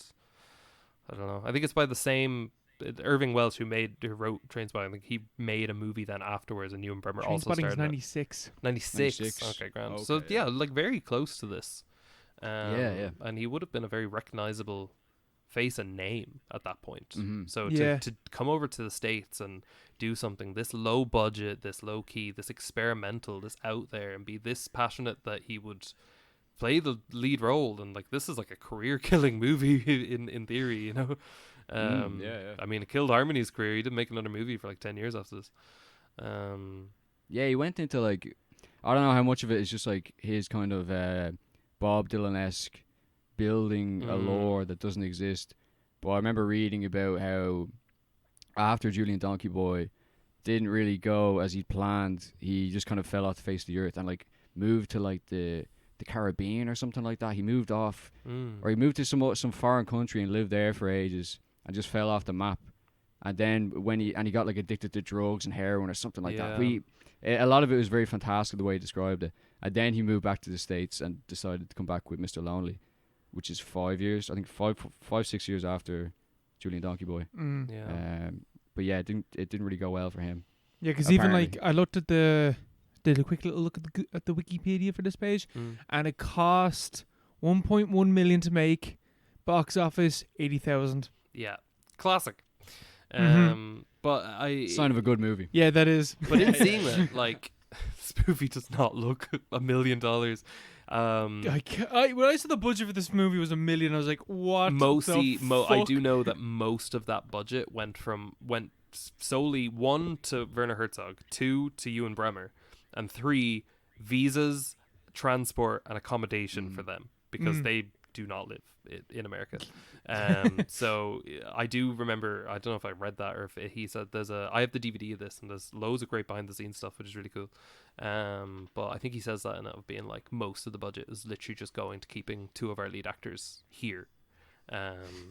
So like I'd say if he cast people that just lived in the area, I'd say it probably the budget would be like a third of that, maybe a quarter.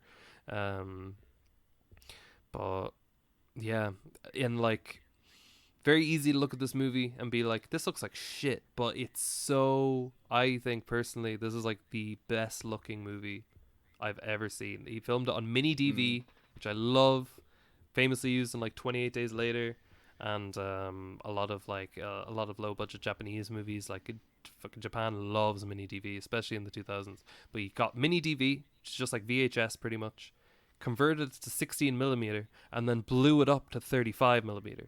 So it's like the grain is so thick. Oh, it's insane. Like a single bit of film grain is like the size of someone's eye. Like it's this whole movie it works so well. Yeah, it's amazing. It works so It swarms everything. It's so claustrophobic, but it's so beautiful, and it makes like some of the images he makes with the grain. Like I always think of Pearl walking through the wheat. It's the poster as well of her just like walking through the wheat field. But like that, like her hair just blending into the background and stuff. And her face just like moving. Like I watched this I got my DVD and I have like a big TV that I watched it on. And just seeing it blown up to like a big screen, like she just gets lost and it's so beautiful. It's amazing to look at. That's what Mark was saying. I was watching it on my computer, like just like a HD monitor, and like it's a small enough screen, so it didn't like obviously it looked bad. Is the only way to describe it. It didn't look. It did like it didn't look crisp. And then I stuck it up on the TV here. I was like, I can't make out anyone's fucking face. Yeah, the thing is, it's such a low in theory, like in actuality, it is a low quality movie. Like it's filmed on tape and like mini digital, or no, it's filmed on like mini digital video, and then put onto film and then blown up again. It's changed formats a bunch. It's like really, really low quality, like in actuality, but I think it really is important to watch a good quality version of this. I watched Spring Breakers and Beach Bum and Gummo before I watched this, and I was so enamored by all of them. When I watched this, I couldn't find a good quality stream of it, so I just said, fuck it, I'm just going to buy the DVD. So I first watched this on DVD, but on a much smaller screen, and like it was so like, even though this movie is so low quality, it like you need to see it in good, at least like standard definition DVD. Like as soon as you get like pixel, like as soon as you get like any sort of like low quality like pixelation through like watching a stream of it, it actually like ruins the look of it, because it is on Internet Archive. Oh yeah. But like the DVD is really cool, but like the just seeing this in the highest quality is available is like really important, I think, because like you lose so much of it. You need to see the highest quality of this low res movie. Genuinely though, because if you mix the low quality with the low quality image, you see nothing. Yeah. But yeah, what do you guys think? Mark, do you wanna? I knew I loved it already. And yeah, I watched it, the first part similar to you, where it was just on my computer, and then I switched it up. I watched it there today. I had some Pancake Tuesday today. Oh yeah. And had a little pancake break, and then I went downstairs and watched it on like the fucking 4K TV, like a big TV, similar to the one I'm sitting in front of. It was like 50-inch, 60-inch, or whatever. And it nearly made, because the stream I was watching it on was quite good, as it was. It was like, maybe 720 or something like that. It was a decent quality. And then I watched it on the big screen, and it nearly made it worse. It nearly like, because it was like swimming in like all like the different like layers of transfers between different film technology, kind of got like nearly a little bit lost in the super high definition of the TV. But a lot of that is pretty down to the TV is kind of tailored to look, or it's set to look like, everything kind of looks like a fucking Home and Away or Neighbours, It's like is that kind of TV. But yeah, like I think it is really important to watch it in like a good definition, because if it's low definition, it does just look like a really like very poorly made film, basically. Yeah. But it's the fact that it's intentionally made like that, and like that's kind of like the medium is like literally kind of the message of the film. Like that's the, like the vibe of the film is what the film is all about. Yeah. And yeah, it's the same year that Herzog came out with his it's like the Minnesota Declaration, where he talks about ecstatic truth, which we talked about before, regarding something I can't remember. Might have been Gummo, actually. Or it's more referencing documentaries. I think we were talking about Tokyo Story. We related it to that. That's Transcendentalism. Oh yeah. Yeah, Paul Schrader, man, another great filmmaker. But yeah, Herzog that year came out with the Minnesota Declaration. I was talking about this idea of ecstatic truth, and he in that kind of declaration, it was in a Q&A with Roger Ebert.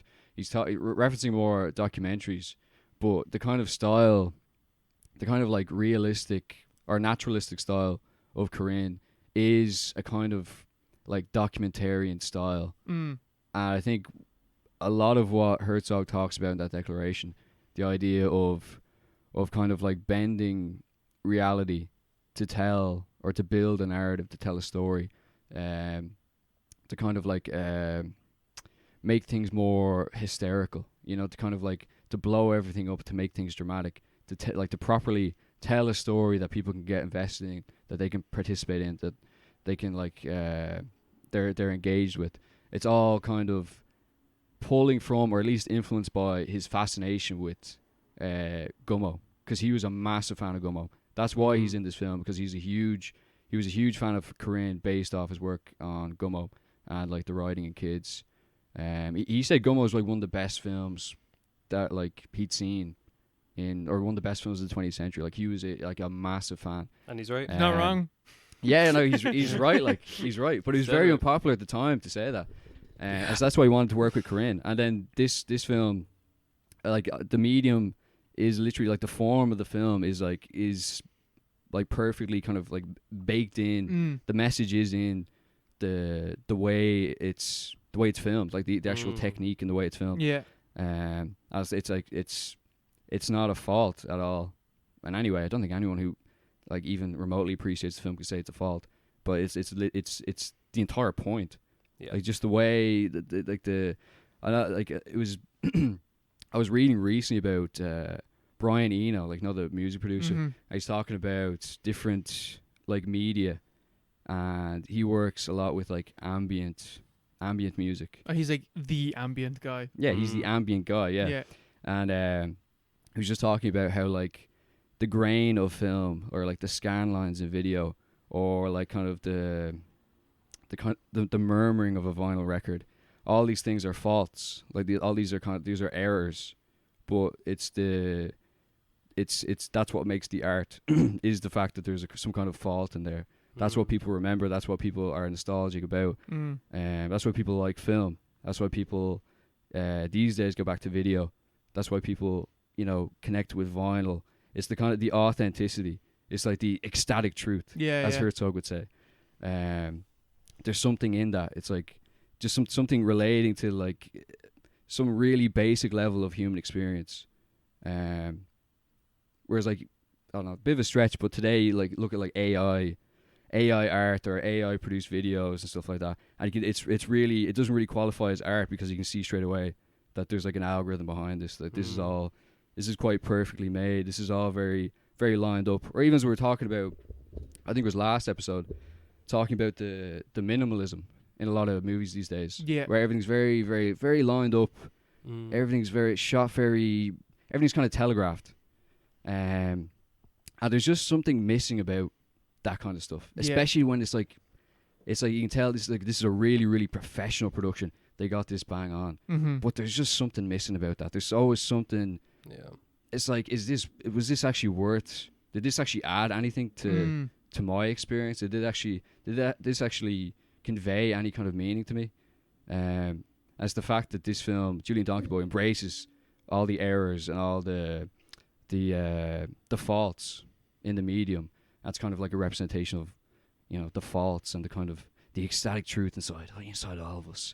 It's like, like someone like the experience of the main character, the experience of the family, the way they behave. It's all very naturalistic. It's all very, in a very abstract way, truthful to like a very basic human experience. It's the same way with Gummo. It's just there's something about it. It's just like on a theoretical, or like if you read the plot summary or whatever on Wikipedia of Gummo, you're like, that sounds like a fucked up film. And a lot of people are like, that's a really fucked up film. Yeah, some people are like, that's the most disturbing movie I've ever seen. Yeah, but like we watch it and it's like I just feel like it's like a celebration of life. Like it's a celebration of humanity in a way. I think Julien Donkey-Boy is a lot more depressing, like objectively, but it still is to some extent a celebration. Yeah. Like it is still, there is some kind of like, there's a great spirit in the film. So I love it. I think it's an amazing film. Yeah. But I love Corinne in general, like, 'cause that's his whole thing. Yeah, I think that like Corinne's whole fucking thing is that. Yeah. I think like less so in like Spring Breakers and Beach Bum.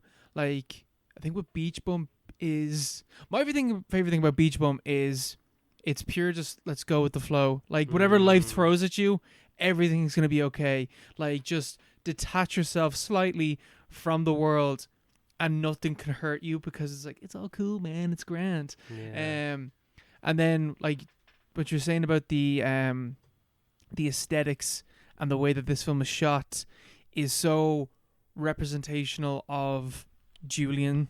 Like I feel like this film looks like this because it is a film that is showing you Julian's headspace throughout the entire film. And just like as you're saying, the shot of the sister going through the wheat field, and how she's like merging into like this gorgeous background, like that is for me like very reflective of what I think is the best scene in the film. Yeah, probably the best scene in the film. The phone call scene, where, like, because that's it's like you're like oh yeah, obviously, like, you know, Julian's not doing too good. You know, he doesn't have any of the support that he needs, and he's there talking to his sister on the phone, but thinks that it's his mom, and is like, "Oh, I wish that you were still around." And his sister is talking to him as if it is his mom, and is basically saying to him, like, everything's gonna be okay. Or, you know, you still have people that love you around, that are around you, that love you.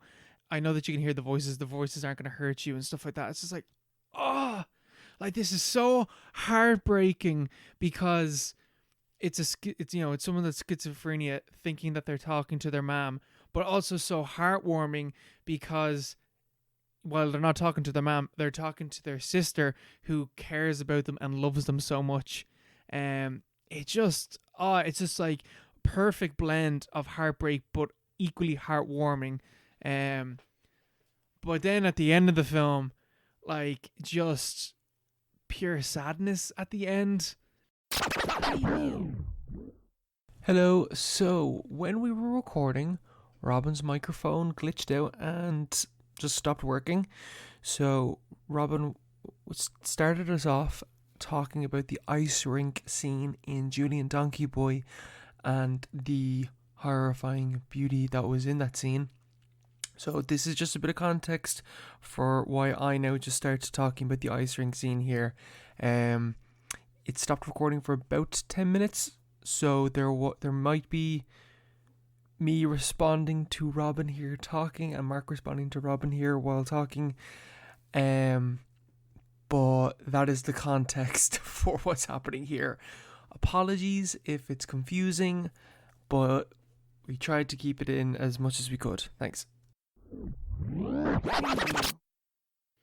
Yeah, the ice rink scene. Oh, because it kind of, it tells you that something awful is gonna happen, because you have Pearl saying, like, "Oh, I think I'd be nice to to be deaf because the world is too loud." Yeah. And then it just goes, Great line. with like just like this insane noise, just like ruptures through, and then, you know, she's out in the ice rink and she falls and she's pregnant, and then just howls of agony, and Julien running over to try and help her, and I don't think you see them like throughout it. It's basically just showing the ice rink, and like no one else seems to really be reacting to what's going on. They keep going on with their lives, and then that, yeah, like they're not even like, you know, they're not even the focus of the camera in that moment. Like, they are off screen, and yeah, then, you know, her baby is a stillborn, and it is revealed that Julien is the dad, and then he takes the child and he goes back home and he just coddles it in bed, and the last shot of Julien, just is a horrifying face of agony, is the only way to describe it. Yeah, like he looks like you know that film Grave Encounters? No, but I know the kind of vibe. Yeah, you know what I'm talking about? Yeah. It's like kind of like paranormal, like Paranormal Activity. Like, yeah. just like the face of like agony would be shown in any other film. It would be like like this like monster chasing people. But this is our protagonist. This is like who we've fallen in love with in this movie, and you are seeing them at rock bottom at the end of the film, and then it just ends kind of like we get the scene afterwards.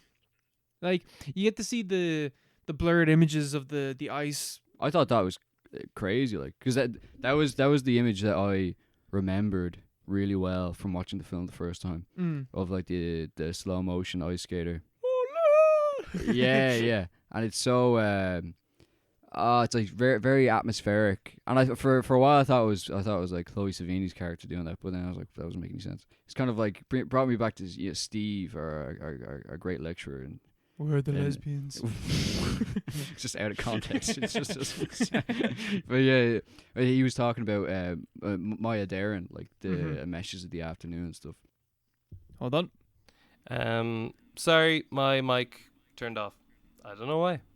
We'll find out. We'll find out in the edit where where that happened. Yeah.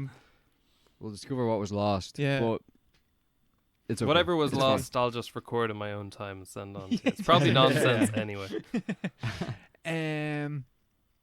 I think you were talking about my Steve's Maya Dern. Yeah, just in reference to the final scene. So we have Spud, or what's his name, Julian,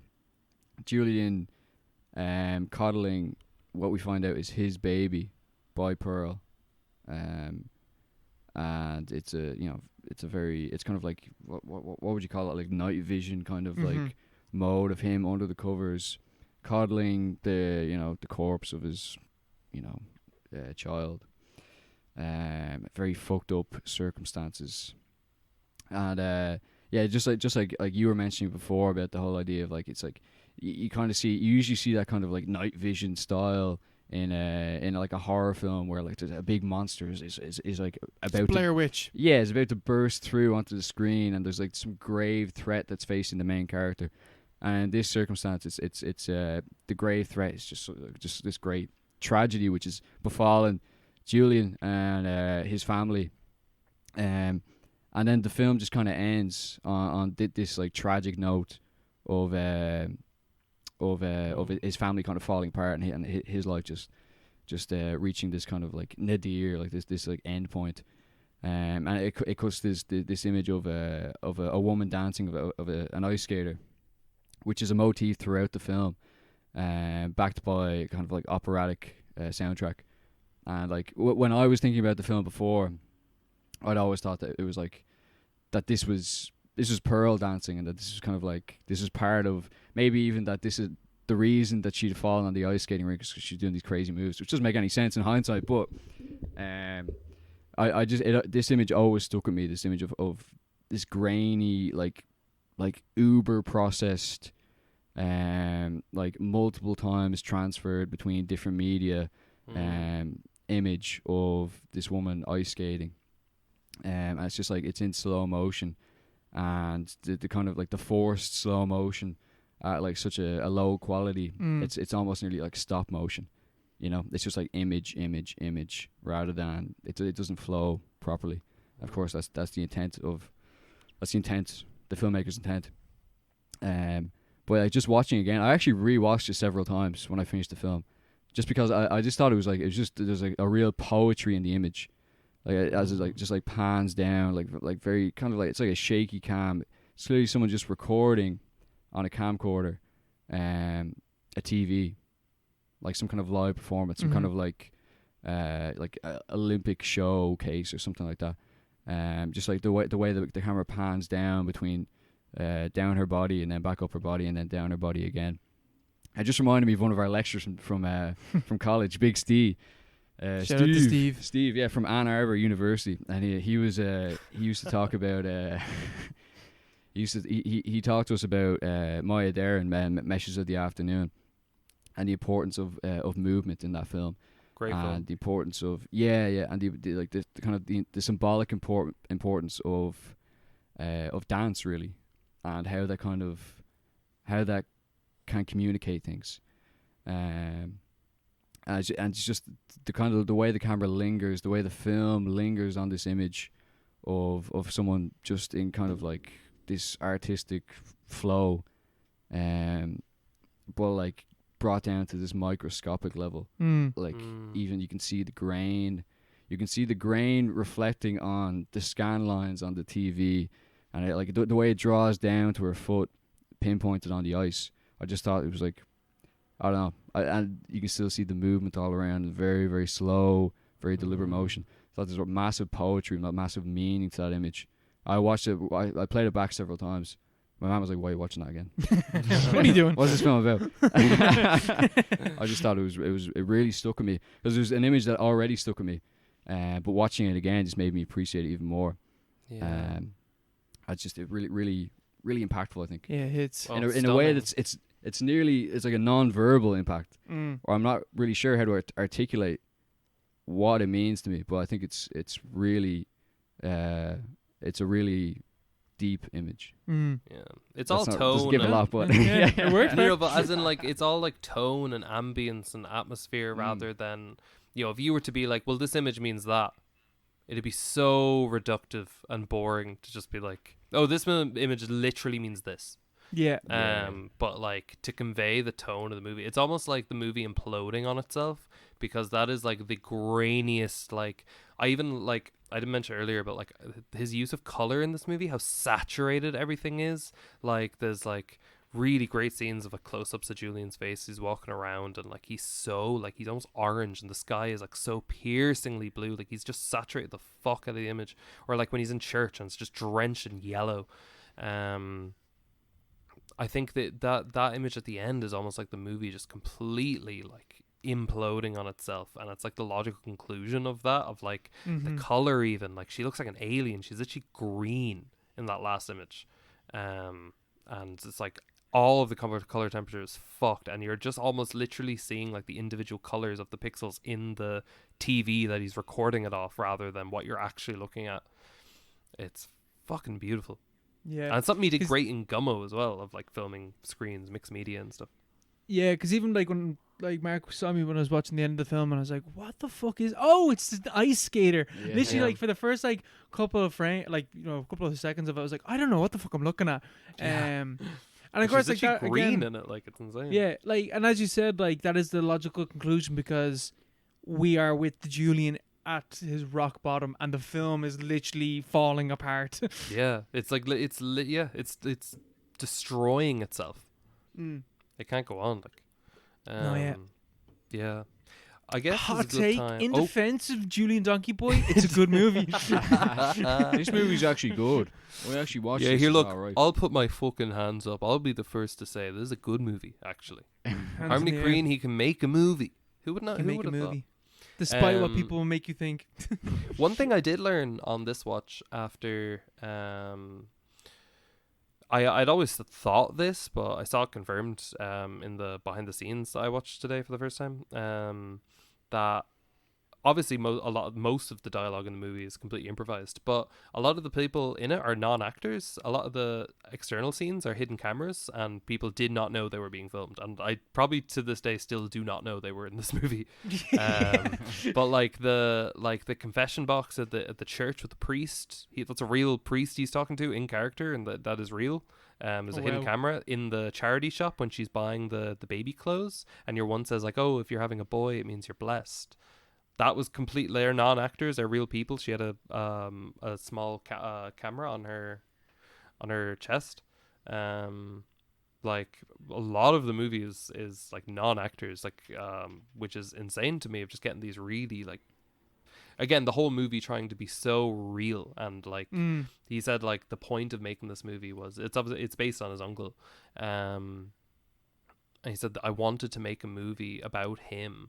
And he said he was sick of watching movies that had like people with like mental disabilities being shown as like, he says himself in like the behind the scenes, he's like, I hate seeing like people who are like very mentally unwell or like disabled in any way, physically or mentally, being portrayed as like this lovable goofball, or like this cute little like little guy, little friend. And he's like, I wanted to film the reality. He says, I wanted to make a movie about a guy with blood in his underpants hitting himself in the head and jumping out of windows. Yeah. Actually, the opening of this film is literally him killing a kid. Yeah, which I did want to Yeah, talk to you fuck, guys. I Do forgot you about think that, that's yeah. real? I Because don't know. it goes against... It's such a weird... I completely forgot that was even in the movie until I started it up again Yeah. today. It goes against everything in the movie. It is so unlike Julian to do that. Like when you watch everything he does afterwards, it's like he would not do that. Yeah. And it's just such a weird... To me, it almost feels like... The reason I'm asking if you think it's actually real... it's to me such a stereotypical way of showing someone with like a severe I was mental about to disability. say, yeah. It's like, It's like, this is what you he's- think this film is going to be. Yeah, exactly. Like he finds this kid and the kid says, "Oh, you can't have it," or whatever, and he kills the fucking kid. And it's Yeah. like, and then he's like shocked at what he did, and he's burying it, and he's like saying fucking religious verses. That to me is just such a like cliche of like, this is a mentally disturbed person. And it's like, it's if you compare, if that scene happened 2/3 the way through the movie, it would feel so fucking out of place and so out of Yeah. character, and the movie literally would not work. So Hmm. I'm interested to hear what you guys have to say about that. Yeah, I don't know, because like, I don't think I think I kind of, at the end of like, I think it's like halfway through the film, I forgot that happened. Yeah, I completely forgot about that until you brought it up. Yeah, same. I completely forgot that happened. Yeah. It's like such a non-point in the movie, even though it's literally the start of the movie. But also key as Just well. got to the end it's of it, like, before key before as well. It's like I can't remember if this movie has opening credits, but like I'm pretty sure there's like a montage of something. There's like a mixed media thing happening, and then it like actually goes into the movie. Like that's so out there. He's also in like the woods. He never goes to Yeah. the woods the rest of the movie. This kid is never brought up again. Like Yeah, I like, as you were described, like as you were saying, like, do you think it's real? I mean, and as we were saying, like, he wanted to make a film that's, you know, depicting the reality of someone that is mentally unwell. I immediately did think like, oh, maybe that didn't actually happen. Like, it's literally him being like, you think I'm making a film about someone's schizophrenia? Here's the opening of this movie. Now, this is what This is the you're actual going to deal movie. with this now. yeah. Yeah. Yeah, I don't know if it's yeah, I don't know. Yeah. Actually, I hadn't thought about it at all. Yeah. Well, yeah. I mean, what more can be said? Julien Donkey-Boy. So Like, true. What a picture. Harmony Korine. I think Harmony Korine is underappreciated. Absolutely. I think he's Massively. nowadays he's only really known for Spring Breakers. I feel that's the only movie people really talk about him, which is great. I love Spring Breakers Yeah. bits, but I feel like his first like 4 movies are just completely shafted. Yeah, and I think as well, like for someone to be like, my only experience of Harmony Korine is Spring Breakers. Like, while You're not Spring getting Breakers, nearly the full picture. yeah, like while Spring Breakers is great, it's like you have a misrepresentation of what Harmony Korine Yeah. does. But also, on the flip side, if you only saw Julien Donkey-Boy, you would also have a complete misrepresentation of what he does. Yeah, So it's like you it's need so to see like he multiple reinvents films. himself like constantly, Yeah, which is pretty cool. yeah. But yeah, No, he's where would great. this fall for you in your ranking? Ooh, okay. So I haven't seen Mr. Lonely. I think Trash Humpers, just because of what it is, would have to be the bottom. Yeah, that's Just top, because of top what of it the is. list, best movie. Yeah. Then I would do Spring Breakers, Beach Bum. I do prefer Julien Donkey-Boy to Beach Bum. No. Wait, hon, I need a list. I need to pull up a list of Harmony Korine movies. I need to see what he's done again. Number 1, definitely, 100%, no question, would be Gummo. It's the greatest movie ever made. That would be number 1. Okay, right. Oh yeah. He hasn't done that much. Okay, that's easy. Yeah, Trash Humpers at 5, I guess. 5. Beach Breakers. Toss up between 2 and 3 between Beach Bum and Julien Donkey-Boy. Possibly Beach Bum, just because it's so fucking vibey. So good. And like, it's such a like, oh, just go with the flow, man. Everything's cool. Mm. Whereas Julien Donkey-Boy is like, look at the beauty of life. Yeah. But then Gummo at number 1, probably. Yeah. What would you do? Oh God, I've no idea. Like, I need to rewatch everything, because the only films I've seen outside of 2020 have been Beach Bum and Julien Donkey-Boy. So I need to go back. I Yeah. mean, I don't know, Gummo and Julien Donkey-Boy and Spring Breakers. Those 3 are like very important to me. Yeah. Look at all my shit. Yeah, it's so good. I need to go back. I've actually only seen that the once. Beach Bum I love. It's actually so funny with Beach Bum and Julien Donkey-Boy, because Beach Bum does like no consequences to anything. Like everything happens and it doesn't matter.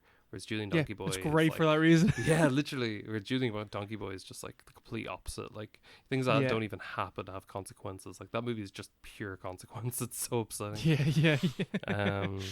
But yeah, I wouldn't even know where to start. Have you seen any of his shorts? I've seen Act the Fool. Act the That's it. Fool is amazing. I love that so much. Gorgeous movie. He has another. That was for an ad campaign with. I forget the name of the brand, but he made another one with them called Snowballs, which is also very good. I'd recommend. He also has I think it's like 2 minutes. It's like a real quick short film on curb dancing, and it's also beautiful. Just another one about like, look how gorgeous life is. Yeah. But yeah, I think with Harmony Korine, like his whole thesis is, look at these parts of of humanity that are never depicted. Yeah, that you don't want to see, that you're constantly looking away from. Yeah, I'm gonna force you to look at the harshest parts of life, and I will force you to recognize the beauty within this, even though you don't want to look at it. Yeah. And you will empathize with these people. Yeah, absolutely. I'm so happy you loved it. Yeah. Great pick. Gonna call out Liam and say that this was a better pick than wrestling. What the fuck is that movie called? Rumble. What the fuck is that film called? Some fucking shitty David Arquette wrestling movie. I can't remember what it was called. Fuck you, Liam. Fuck you, Liam. And I know he's listening because you're on this episode. So. But yeah, well, I mean, look. Speaking of picks, speaking of good picks. Talk about picks. Mark, what is our recommended film for this episode? Our recommended film of the week is The Passing by John Huckert, a 1983 movie. It's a 1983 movie. It's a 1983 movie by John Huckert.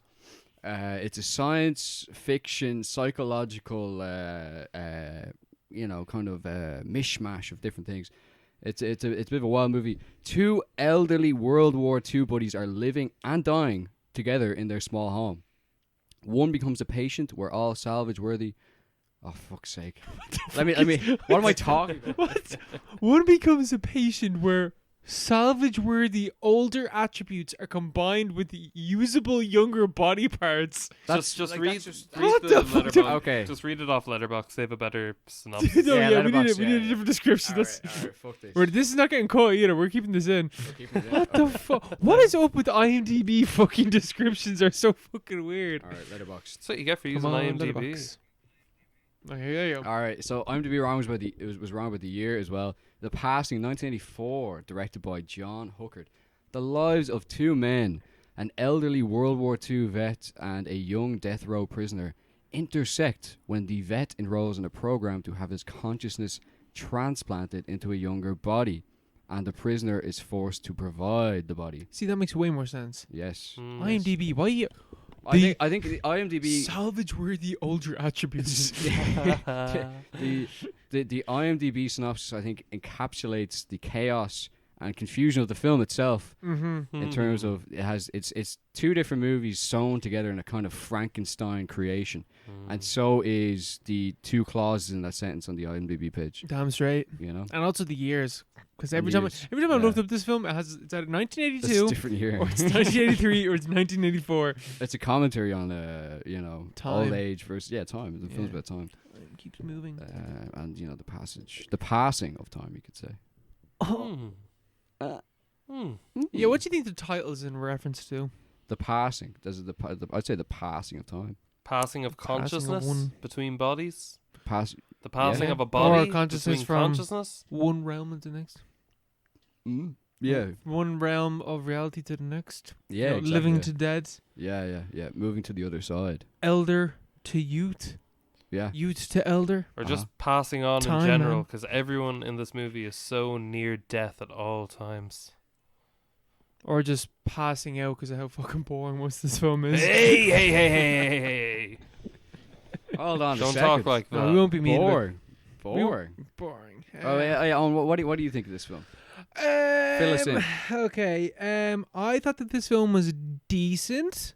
I think that the last 30-ish minutes of this movie absolutely save it, because the hour beforehand, even those two plot descriptions is not what this movie is. Yeah. Like at all. This movie is a slow meditation on death, in like a really disconnected way. Because film starts off and it's just some dude in an alleyway somewhere fighting off a bunch of fellas. Yeah. And then he gets grabbed by the police. And like, what the fuck was that? And then it just hard cuts to these two old people living together. And The I'm rom-com what has portion this of the got to movie. do? Yeah, it's like, Yeah, it has what, it all. what has this got to do with what I've just watched? And the answer is nothing until later on in the movie.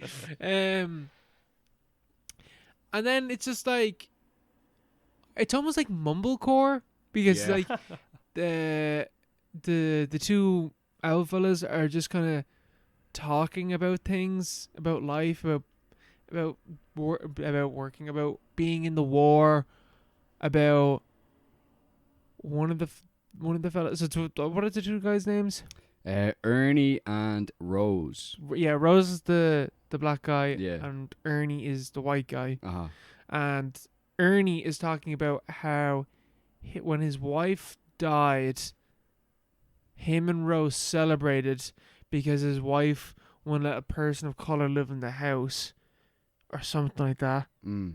And so Ernie and Rose could live together finally and take care of each other. And it's like, why not just make it explicit that they're gay? I just don't understand that. It was the 80s. It was the They're 80s, so I don't know. fucking in love. They're tucking each other in at night. They're singing each other little songs. They like try and kill each other together.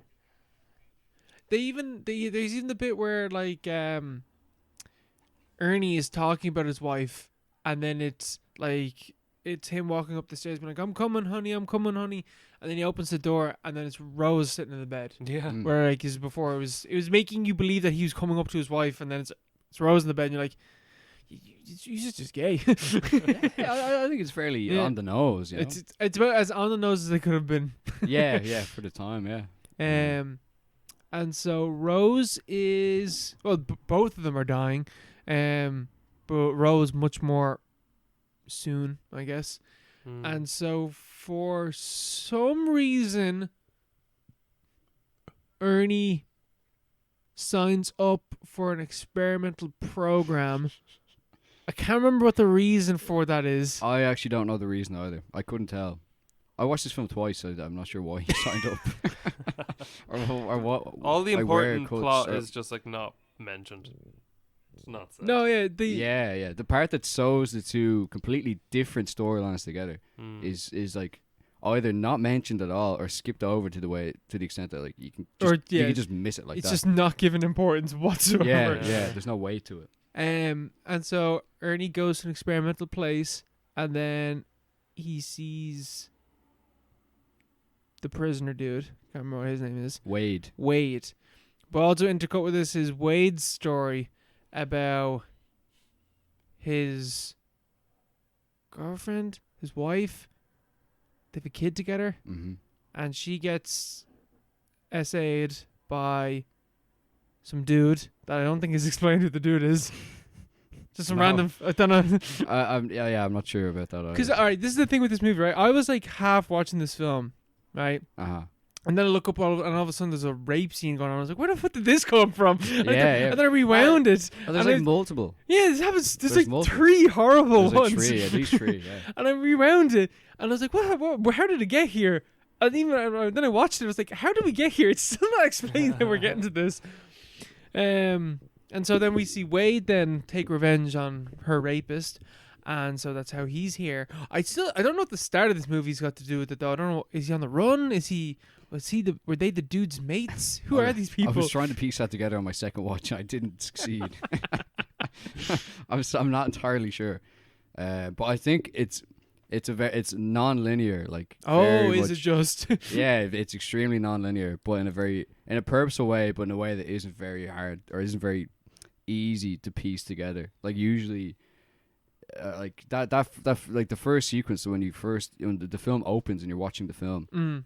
And you, it's like it's a strange, like mix of like montage and like this really gloomy back alley scenario where Wade is accosted and nearly raped by 3 guys, for like no, I don't know, it's not apparent why.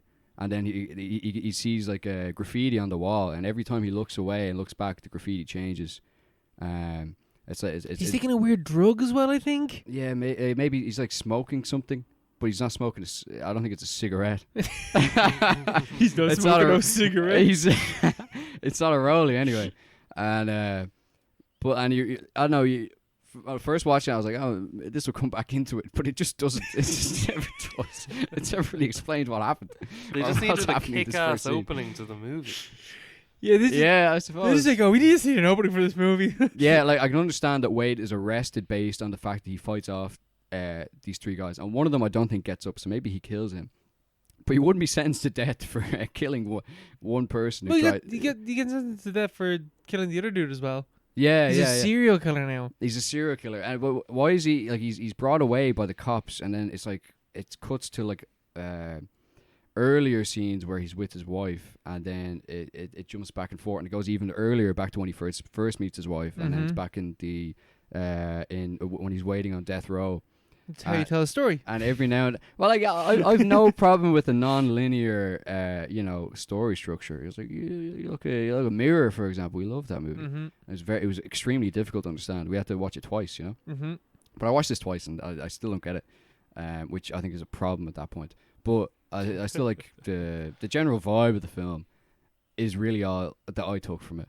Yeah. Which I like the vibe, apart from like the kind of the cold shock of like really extreme violence out of nowhere. I didn't really enjoy that vibe. But It's just hard cuts from like Ernie and Rose Yeah. to these like brutal acts of violence out of nowhere. it's just it's really jarring. But maybe like there's definitely some kind of meaning in that itself. But I liked the kind of like the analog kind of neon, like psychedelic. Yeah, when it gets we'll talk about the latter half. Yeah, in a bit. yeah. I think we should focus on the first half. 'cause these are two The first half is just it is a complete mess because it's a film that it wants you to look at it from a whole. But even when you look at it from a whole, it's quite a difficult thing to read into. Yeah. But the first half is just it's What a you- mess. What do you think about it, Robyn? Yeah, it's all atmosphere, and I think that is done really well. I don't know if it's intentional though. Like obviously this film was made for like 17 cents. And apparently it was filmed over like years to a point where like the guy who plays Ernie died during the making of it. Fucking That's why they changed the whole story. It's like Ernie's supposed to live the entire time. It's like, oh, he's going to transfer into the other character's body. Maybe. Like I just know that he died. Like I don't know how near the end or he died at some point. But the first like hour, lives. Ernie does live. To be fair. And that is such a fucking cool ending of him like spray painting Ernie lives on a side. But to like even before then, the movie doesn't actually start until the last like 20 minutes. Like the first hour and like maybe 10 minutes is all preamble. It's all just setting things up that don't even need to be set up. Like we don't need a full hour of like Ernie taking care of Rose in bed. Yeah, Rose. Really? Rose is like kind of irrelevant to the entire, like the basic premise of the film, which is what He just doesn't initially need to be there, but drew they us just in. needed to Yeah, pad I out the runtime for it's some still an reason. interesting. I feel like you could have just simplified it with just like Ernie isn't close to death and wants to keep living. Yeah, You yeah, didn't- that would have been a lot simpler. And then he's a young fella, and Rose, who was I think was his purpose for doing this, is still old and now doesn't know who he is and is gonna die, and Ernie's gonna be by himself. And it's like, so what was your plan? Why Yeah. did you do this? yeah. I think my like big issue with the film is that I think that the first like hour of the film is uninteresting and confusing. So it's hitting you on both ends where it's like, I don't know what's happening and I'm going to focus. And it's like, I'm so bored that my attention gets drawn away. And then I have to like, I don't know what's happening. And it doesn't make any sense. It's just an endless, horrible cycle. Yeah, like life. Oh, yeah, like life. I'm telling you. Like there's Uninteresting and confusing. yes. like there's a lot of really cool like moments and like I think this would have been so good if it was like a 30-minute short. It would have been like fantastic. Yeah. And the ambiguity Probably would would have have made it a lot worked. quicker as well. but the ambiguity would have worked better because like if it's a short, like you can kind of get away with like not really explaining much. But if you have like an hour and a half movie and you still haven't explained anything and nothing's even really happening, then it's an issue. But and nothing is making sense. yeah, like there's a lot of cool moments though. Like the double suicide that doesn't work is like amazing. That's gas. Oh, that is so that's funny. great, yeah. They write their and it's whale such and a all. like it's. I love how it's shot as well. And obviously, like this is all filmed on like I don't know if it's like filmed on like a really like 16mm or something, or if it's like actual like VHS like tape. But whichever one it's filmed on, it like has a really cool look to it. But obviously, like even with the atmosphere of the film, it's definitely not intentional. It's not supposed to look like this. It's probably not supposed to have this much of this much like of a thick, broody atmosphere. That's totally probably just like a side effect of like it being so fucking cheap. But it definitely works in its favor because it's the most enthralling thing about it. And then when the plot actually does kick in the last like 20 minutes, it's pretty interesting. But it's because it happens so late in the movie, you don't really get to do anything with it. Like the plot synopsis that even was read like just there, like that's not so much the plot synopsis, it's kind of just spoilers for the ending because that is like literally the end of the movie. Yeah. Like, and if you read that plot summary and then you watch this movie, that is not what you're getting with this movie. No. Yeah, until the last like 20 minutes. because the synopsis is nearly the start of the movie, but the movie doesn't start until it's ending. You know, Yeah. that kind of way. Yeah. It's like It'd be like if you read as the Robyn plot was saying, synopsis It's all for- preamble. Yeah, it'd be like if you read the plot synopsis for like 6 Sense and the plot was like, fucking Bruce Willis finds out he's dead, and then you watch the movie and you're like, what? Yeah. Like it's yeah. But then you do get that fucking amazing bit at the end when he spray paints Ernie Lives on the like on that wall and just like sits over the like the bars and is very like defeated. It's kind of like, oh shit, what do I do now? And like yeah. it's real cool. It's like a real nice like strange way to end the movie. There's not really any resolution. It's kind of just like, oh god, okay, now he has to live the rest of his life like this, and it's kind of shit because it's like, well, I'd like to see that. That'd make a good movie. Yeah, like I don't. I feel like they should have done it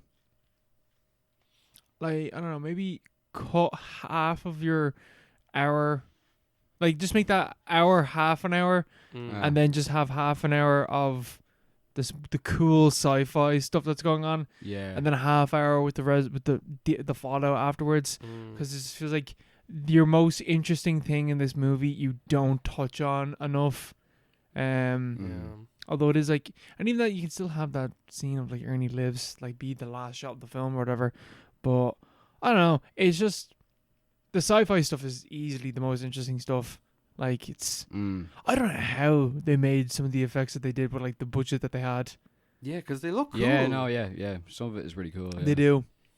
Like the eyes, which is Yeah. probably the most, I don't know if something from this movie is going to be famous, because I don't think anyone has ever seen this fucking movie outside of us three.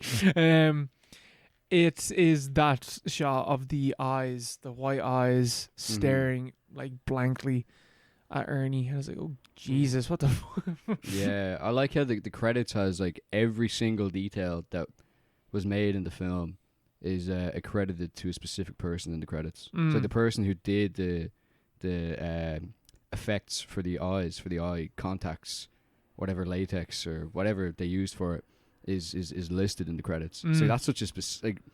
Like it shows the scale of the film. They're probably just going around asking random people over the course of years that they shot this film. Yeah. And then they all just were included in the credits. It's very patchwork. It's very like, it's all over the place. Like the credits, the production, and like the actual film itself. So it kind of like it reflects the art. Yeah, you think that they like, if they took so long to make this movie, they would have, figured out how to make the film Less boring. You didn't get it, man. You didn't get it. Ernie lives. Ernie lives. Ernie lives. Maybe Ernie that's does the live. issue, Ernie though. lives. Maybe they were only filming like little bits every like once a year, and they never like watched back on them. So they kept like starting It's from like scratch fucking and being like, Boyhood. Yeah. They kept like starting from scratch, being like, "Oh, we need to introduce these characters," and like you already have like 45 minutes filmed, so you're still just spending like basic quality time with characters. Yeah. Like it could actually that could literally be part of like filming it so long that they're just not really. You can't. I don't know. It'd be very fucking hard to focus on pacing of like a film when you're shooting it over years, because naturally like you're gonna have it'll have ideas and lose ideas and fucking change it as you get older and not want to focus on other things. Like there could have been a whole other plot in like the first hour that was cut because 3 years went by and he was like, I don't like that anymore. Yeah. I think as well that you can tell that in the tone, because the tone in this movie, as you've already said, but like I'd even forgotten about the attempted suicide bit where like it's shot like a comedy and it's really it's funny. It's like Looney Tunes. Yeah, it's like after it's when like the pig tries to blow himself up, or it's like he shoots the gun and it blows back in his face. It's like that kind of thing. Yeah, it's just like they turn on the gas and then they run out of gas and they fall asleep and they wake up and it's like, we ran out of gas. It's like, God damn it! And then he lights up the cigarette and an explosion happens. I was like, are they dead? And then it just cuts back to them and they're just covered in smoke and stuff. And I was like, what is this movie? It's so funny. And then like 15 minutes later, you're watching a man tie another man up and like do awful things to him with the tire iron. Like, what is this movie? Yeah. It's the soul of a very dark movie transplanted into the body of a youthful, lovely movie into the body of a lovely movie about an old gay couple growing old together. It's a very, very strange one. I think it's interesting though, purely as like a curiosity. Yeah, absolutely. Like I always go back to Lamora or whatever her name was, Lamora. Terrible film. Looked good, but had nothing to it. But this reminded me purely in an aesthetic way of Ganja and Hess. Yes. Just in this, there's a lot of Ganja and Hess. I couldn't tell you what the plot of that film is, like in any detail. But there's a lot of stuff that sticks with me, and like the meaning is still all there. For this film, there's a lot less meaning. I couldn't get a lot out of it. But there's a lot of there's a lot of imagery, and even like, just not even like imagery in itself, but the collision of imagery in terms of montage. So much montage, and like interesting use of editing, and like use of the scene throughout the film, and that kind of that resonated in a certain way. But it doesn't come together properly. Is the biggest fault in my opinion. Yeah. And I think like one thing that we always talk about is like subtext in films. Yeah. What subtext do you think that this film has? The subtext, I think it's more of like a folkloric register than something like it's more of like a fairy tale, which has extreme like ultra violence just like crammed into random parts of the tale, rather than a film that like is asking to be read from a specific kind of viewpoint, Because like I would like when I was reading the plot summary, I was like, oh yeah, right, Grant. There's gonna be stuff about old America versus young America, and there's gonna be something about that, and like I kind of is, because I would imagine that like Ernie and Rose talk about serving in World War II, and we can, kind of imagine that, this is just post-Vietnam America. So you can imagine there's something to do with that. But I feel like the film doesn't touch on anything like that. There doesn't seem to be any politics in this movie, which is really weird. Yeah, there really isn't. I think it is more of a fairy tale kind of thing. Like and Ernie and Rose are the beginning and end of the film. Wade's whole arc is just like kind of mystifying to me. Like I just don't think it adds a lot to the film. There's the amount of focus that's given to him as a character. He's just really there as like a means to an end. Like he's only there so the plot can happen. Yeah. But we don't really care why he got into this situation. Yeah, to the extent that like we do care to an extent, but the amount of screen time that he gets, we don't care that much. It's not like I feel particularly bad for him. Yeah, I don't feel bad for him at all. Yeah. Because like he was terrible. He was like beating his wife and stuff. Yeah. He's like a He's terrible. aggressive to his child and stuff like that. Yeah, Like, yeah. you're a dickhead. He's a piece of shit. I think if I was to add kind of something or kind of like doctor the script a little bit, like I think it would have been more, at least like that ending with like Ernie lives, I think would have been a lot more effective if there was more people involved. I know it's just because of obviously the low budget, but like there's just too few people in this movie that it kind of doesn't feel like substantial, or doesn't feel like it has any weight to it. Like I think it would have been interesting if like maybe Ernie and Rose like had some friends, or they had like, I don't know, nurses that came to see them or something, or they were like, you know, names in this village that people, or this town that people knew of. And there could have been a thing of people looking for Ernie, or like trying to find out where he went, and then finding the Ernie lives thing later, and add like meaning to that being there. Like him writing Ernie lives there and like sitting beside it is a really cool image, but it doesn't mean anything. No one knows who he is. Like it doesn't.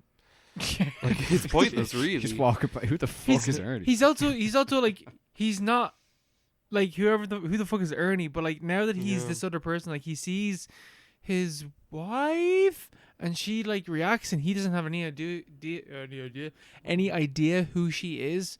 But it's like that also isn't really touched on any further. I don't know. Yeah, as Robyn was saying, like I feel like there could have been so much more meaning to, because Ernie lives sounds so fucking cool. Yeah, but it doesn't mean anything. That's the thing. I when the film ended, I was so like, I was kind of like against it, and I was very much like, oh, this kind of sucked. And then that Ernie lives thing happened. I was like, no, that's hard as fuck. And then I was like, yeah, maybe it was good, but like, yeah, it just doesn't. It's just purely there for a cool image and for a cool thing to end on. But like, yeah, it needs weight to it. Like it would have been kind of cool if there was an extra half hour taken from somewhere else, obviously, where just like in between, like after the fucking, I don't know, transplant of fucking consciousness happened, like there were people looking for him, or like Rose had people looking for him or something, and like that went somewhere, and I don't know. There's just a lot of, you could take this in so many directions.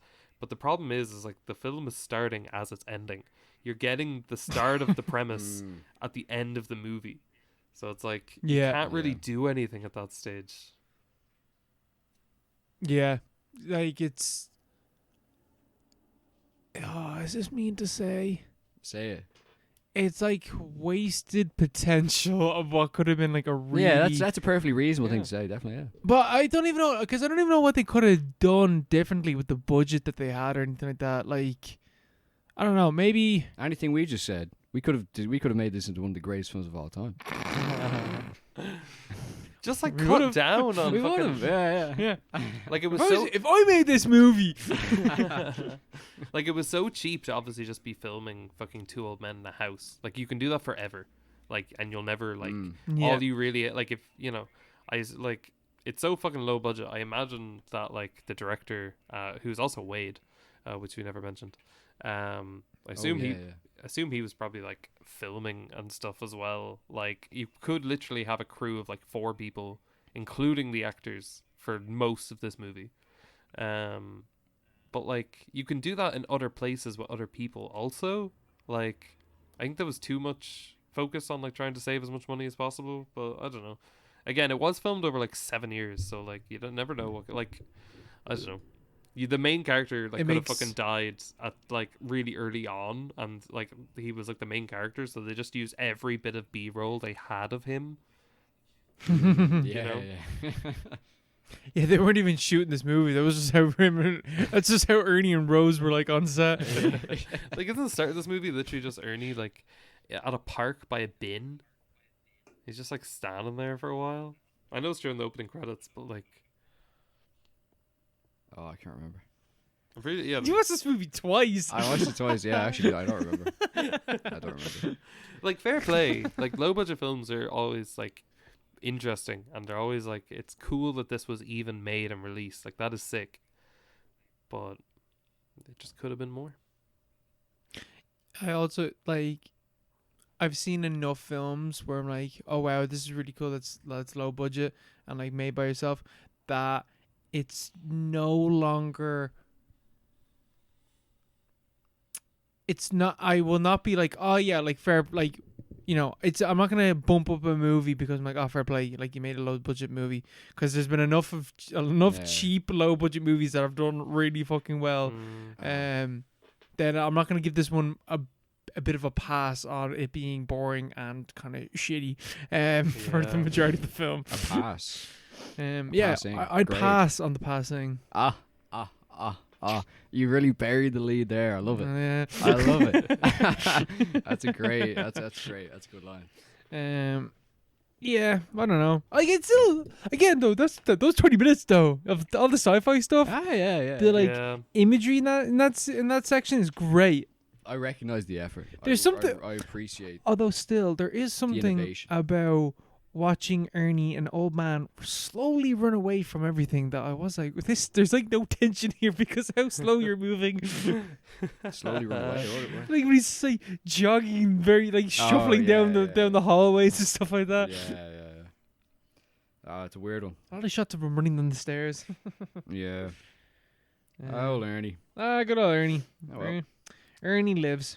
He does. He does He indeed. fucking lives. To be fair. Ernie fucking lives. I have to do my recommended film now, don't I? Owen, what is the recommended film for episode 134? My recommended film Or 5? will be. Okay, I have a bold one. Ah. I was thinking about doing this during the week. I was like, will I do it? Is that too much to ask? The Shawshank Redemption. No, right. No, fuck. Why the fuck? No. The Green Mile. The longest yard. 8 Mile. Big So, Stan. My recommended film is a Happy No.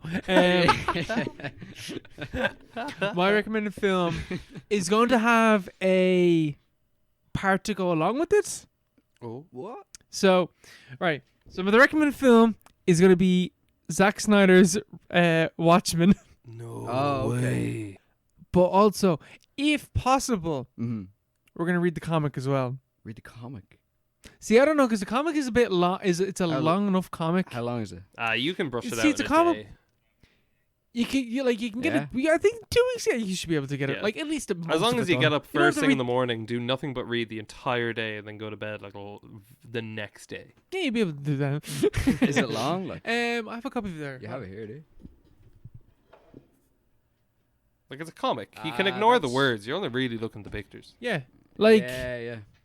manageable. If you skip all the pirate sections, Mark, you should be able to get it done. Pirate section. Yeah, because they're the actual written bits. Like they can make you quite long. Okay. So there's extra writing shit, but you should be able to. Yeah, don't ignore it. all these words. Yeah, ignore the words. Just look at the pictures. That's it. Should be fine. Very good. Yeah. Or at least try to get like most of it. They don't have to read the whole fucking thing, but because also Watchmen is also a 3-hour long film, so. Yeah. I remember liking it. I remember liking Watchmen. Or we could even. Is there a director's cut of Watchmen? Oh no! Please stop. You've gone too far this time. Does that exist? well- Is that out? Isn't that not a thing of like he wants to release it but he can't? Or am I making that up? Watchmen director's cut.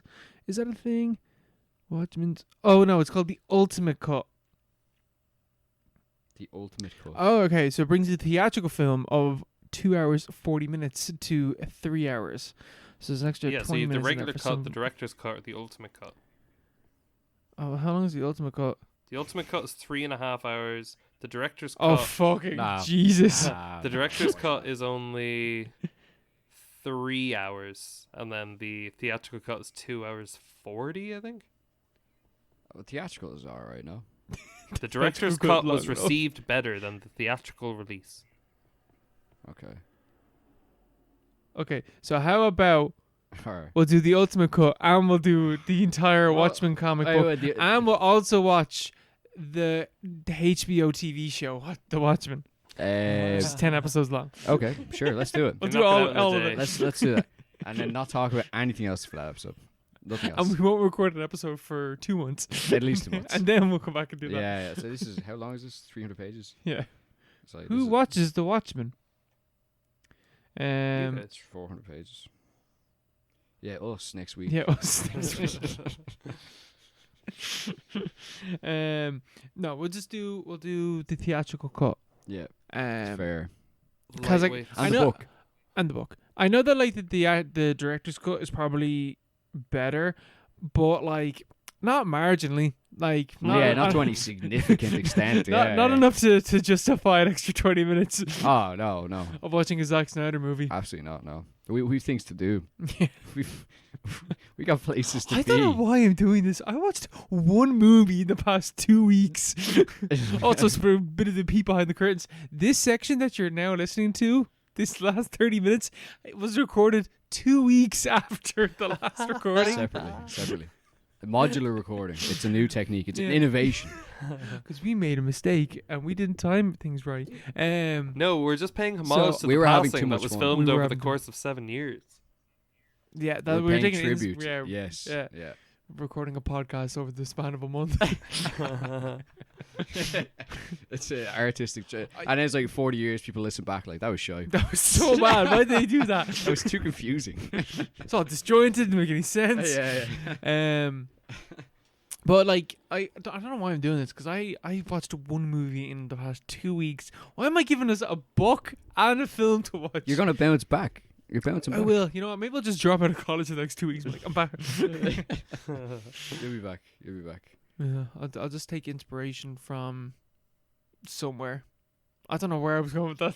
Inspiration for what? I don't know where I was going with that. I don't know what I'm saying. Ah, Words. We're cutting deep. Words just started coming out of my mouth and I couldn't stop. Inspiration, divine inspiration. That's kind of how this podcast works. Oh God.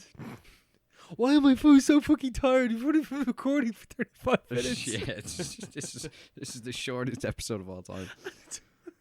Oh God. But yeah, so Watchmen for next week. Next What's time. the ultimate cut? Go and- on. It's only an extra hour. No. No.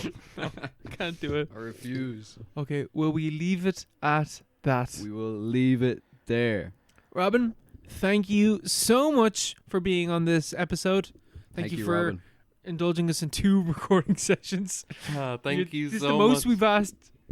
This is the most we've asked out of any one of Yeah, our guests. 100%. And I'd do it all again in a heartbeat. You kind of broke off there, but that sounds good. Thank you.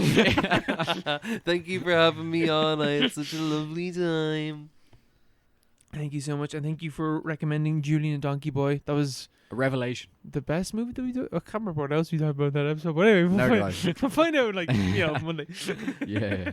I can't wait to be on next week again. Every week. Yeah, this is just now a permanent resident. Permanent Yeah. residency. Yeah. I'm the understudy to the Paropod. Yeah. Oh, we can get an episode now where we'll have like an Avengers Assemble episode where we'll get you on, we'll get Liam on, we'll get Sophie back on, we'll get Well, the atmosphere in that room would be electric. fucking It'd be electric. The smell in that room. All in would be this room. electric. All in person. all in this room. Everyone's sitting on the bed. You're just there, like sitting on the bed with your blue Yetis. I bet you're wondering why I invited you all here today. Oh, I think that would actually kill me. Okay, right. Bye, everyone. Bye. Mm.